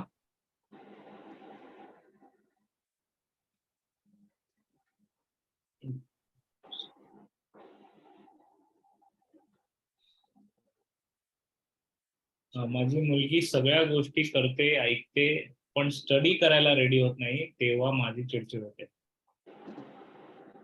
हा घेतला ना आपण मगाशी प्रश्न. घेतलाय का? मला पण वाटलं असं. स्टडी रिलेटेड जेवढे प्रश्न आहेत ना, त्याच्या आपण आणि आपलं मूल आणि त्याच्या अभ्यासातल्या अडचणी आणि त्या अडचणी आपण सोडवल्या की त्यांना अभ्यास करावासा वाटणार आहे, हेच त्याचं उत्तर आहे. मग त्याच्या अडचणी कशा सोडवायच्या? तर खरंच कुठे अडचण आहे कुठल्या विषयात अडचण आहे, कुठल्या टॉपिक मध्ये अडचण आहे, ती कोण सोडवू शकेल. मग ते शाळेची मदत घ्यायची का ट्युशनची घ्यायची का आपण थोडं लक्ष घालायचं. इतकं सोपं आहे खरं तो प्रश्न, खूप अवघड नाहीये. पण मुलांच्या अडचणी सोडवल्या की मुलं अभ्यासाला लागतात, हे दिसून येतं कायम. पण त्याच्यासाठी तुम्ही चिडचिड करू नका, कारण त्याचा वाईट परिणाम हा तुमच्या तब्येतीवर होणार आहे. बरोबर. आणखीन एक प्रश्न आहे 2.5 वर्षाच्या मुलासाठी की तो ऐकत नाही तर काय केलं पाहिजे? 2.5 वर्षाचं का ऐकत नाही? अनेकदा लहान मुलं जी आहेत ना, 4-5, आता मोठ्यांचं पण असतं तसं, पण अनेकदा अटेन्शन सीकिंग साठी मुलं ऐकत नाहीत. म्हणजे मुद्दाम आरडाओरडा करायचा, मुद्दाम ऐकायचंच नाही का आता आई किंवा बाबांनी आपल्याकडे लक्ष द्या. कारण 2-2.25 वर्षापर्यंत त्यांना खूप अटेन्शन मिळालेलं असतं आणि अचानक ते अटेन्शन कमी होत. मग तो आहे का त्याच्यामध्ये कारण, हे बघायला लागेल. आणि 2.5 वर्षाचं मूल ऐकत नसेल तर आपली सांगण्याची पद्धत चुकतीये का, हे बघायला लागेल. आणि 2.5 वर्षाच्या मुलाला गोष्टीतनं अगदी छान सांगता येतं. पण एक म्हणजे जे बेसिक शिस्त ज्याला म्हणतो ना आपण, म्हणजे दात घासणं, आपल्या हाताने जेवणं, या सगळ्या 2.5 ते 3 पर्यंत लागून जातात. नंतर अवघड जातं त्या शिस्त लागणं. त्यामुळे त्या वयापर्यंत लावून घ्या चांगल्या मार्गाने. ओके. लास्ट क्वेश्चन आपण घेऊया आणि तो प्रश्न आहे की मुलांची शाळेतील भांडणं कशी हाताळावी? खरं उत्तर आहे टीचरच्या मदतीने. आपण स्वतः कुठेच मध्ये पडायला जाऊ नये. टीचर पाशी जाऊन बोलावं, हा मला सापडलेला मार्ग आहे ह्याच्यावरचा. कारण मुलं आपल्या समोर नसतात त्यावेळेला, शाळेत असतात, आपल्याला काहीच माहिती नसतं की काय चाललंय. आणि शिक्षकांना मात्र सगळेच जण मुलं माहिती असतात. त्यामुळे तक्रारीच्या स्वरूपात नाही, पण अशी एक समस्या आहे असं म्हणून शिक्षकांची मदत मागितली तर चांगल्या प्रकारे ते मदत करू शकतात. पण आपण नाही सोडवायला जाऊ शक्यतो. एक आत्ताच प्रश्न आला. एक 1.5 वर्षाचं बाळ आहे आणि कधी कधी त्याच्या मनासारखं नाही झालं तर एकदम दात ओठ चावून चिडतो, असं का आणि अशा वेळी काय करावं? एक तर 1.5 वर्षाच्या मुलाची झोप झालीये का, त्याला भूक लागलीये का, हे बघितलं पाहिजे. आणि तिसरं म्हणजे घरातल्या वातावरणात कोणीतरी चिडतच असेल सारखं, तर 1.5 वर्षाच्या मुलांवर हा परिणाम होऊ शकतो. म्हणजे मला हेही माहितीये की असं 1.5-2 वर्षाची छोटीशी मुलगी पण मनासारखं होत नाही म्हणून ती कपाटावर डोकं पण आपटून घ्यायची. पण ह्याच्या मागे काय होतं, तर तिला बालदमा होता आणि तिला ते सहन व्हायचा नाही त्रास, म्हणून ती असं ते नंतर लक्षात आलं. अच्छा. त्यामुळे काहीही कारणं असू शकतात. आपण मूळ कारणांचा शोध घेतला पाहिजे. त्यामुळे भूक लागली आहे म्हणून सुद्धा मुलांची चिडचिड होते. आणि 5-6 वर्षापर्यंत मुलांच्याकडे तेवढी व्होकॅब्युलरी नसते, की मला काय होतंय हे मुलं सांगू शकतील. त्यामुळे आपल्यालाच ती थोडी काळजी घ्यायला लागते, की नक्की काय झालं म्हणून आता असं सगळं होतंय. आणि हे चिडचिड, राग ह्याच्यावर बाहेरचे खाण्यातले चिप्स आणि कोल्ड्रिंक्स ह्याचं प्रमाण कमी केलं तरी सुद्धा मुलं शांत होतात, असा पण एक अनुभव आहे. त्यामुळे ज्यांच्या आहारात ते आहेत ते त्यांनी बंद करायला पाहिजे. Okay, good. थँक्यू. सो मंडळी, इथे आपण प्रश्न थांबवतोय. तुम्हाला श्रुती मॅडमना पर्सनल कन्सल्टिंगसाठी भेटता येईल तर कारण आपण ऑनलाईन केस पूर्ण बघत नाही आणि एका वाक्यातल्या प्रश्नांची जेवढी शक्य होतील तेवढी उत्तर देण्याचा प्रयत्न करतो. पण प्रत्येक मूल, प्रत्येक केस वेगळी आहे आणि त्याच्यामुळे जर तुम्हाला आणखीन वाटलं की मला कन्सल्टंटची गरज आहे, काउन्सिलरची गरज आहे, तर तुम्ही श्रुती ताईंना संपर्क साधू शकता. तुम्हाला आम्ही जे ईमेल किंवा व्हॉट्सअप मेसेज पाठवलं त्याला रिप्लाय करून तुम्ही नंबर मागवून घेऊ शकता, आम्ही नंबर देऊ. आणि त्यासोबत पुस्तकं पण बरीचशी आहेत. श्रुतीताईंनी लिहिलेली, मी सुरुवातीला नाव पण वाचली, पण तुम्ही जस्ट गुगल सर्च केलं की अमेझॉनवर पाहिली तर ती देखील तुम्हाला मिळतील. गुगल सर्च करा किंवा डॉक्टर श्रुती बनसे या फेसबुक पेजवर पण असते मी, म्हणजे तिथे पण कळेल की मी काय करते आणि कॉन्टॅक्ट पण करू शकाल तुम्ही. ओके. सो मंडळी, सेशन तुम्हाला आवडलं असेल याची आम्हाला खात्री आहे, पण तरी सुद्धा तुमच्या प्रतिक्रिया आम्हाला अवश्य द्या डिटेलमध्ये. नेटभेटची जी ईमेल किंवा व्हॉट्सअप तुम्हाला आलेलं आहे त्याला तुम्ही रिप्लाय करू शकता. दर महिन्याला आपली या पॅरेंटिंग सिरीज मधले एक एक महत्वाचे विषय येतात. आज बऱ्याच जणांनी आम्हाला मोबाईल व्यसनाबद्दल विचारलं, पण तो प्रश्न मी मुद्दामून घेतला नाही, कारण त्याच्यासाठी पूर्ण 2 तासाचं सेशन आपलं ऑलरेडी झालेलं आहे. त्याचं जर तुम्हाला रेकॉर्डिंग पाहिजे असेल तर ते तुम्ही आम्हाला व्हॉट्सअपमध्ये कळवा आणि आम्ही उपलब्ध करून देऊ. तर पॅरेंटिंग हा एक प्रवास आहे आणि तो जेवढा चांगल्या प्रकारे आनंदाने दोघांचे, मुलांच्या आणि पालकांच्या दोघांच्याही आनंदाला महत्व आहे तितकं, आणि ते करण्याचा आमचा प्रयत्न आहे. या प्रयत्नात तुमची साथ अवश्य द्या. जेव्हा पण नेक्स्ट बॅचचा मेसेज येईल, नेक्स्ट मंथच्या सेशनचा, तेव्हा प्लीज आपल्या इतर पॅरेंट मित्रांना तो जरूर पाठवा. श्रुतीताई, खूप महत्वाचं मार्गदर्शन तुम्ही आज केलं, त्याबद्दल खूप धन्यवाद. आणि मंडळी, तुम्ही सगळेजण इथे आलात त्याबद्दल तुमचे खूप खूप धन्यवाद. थँक्यू.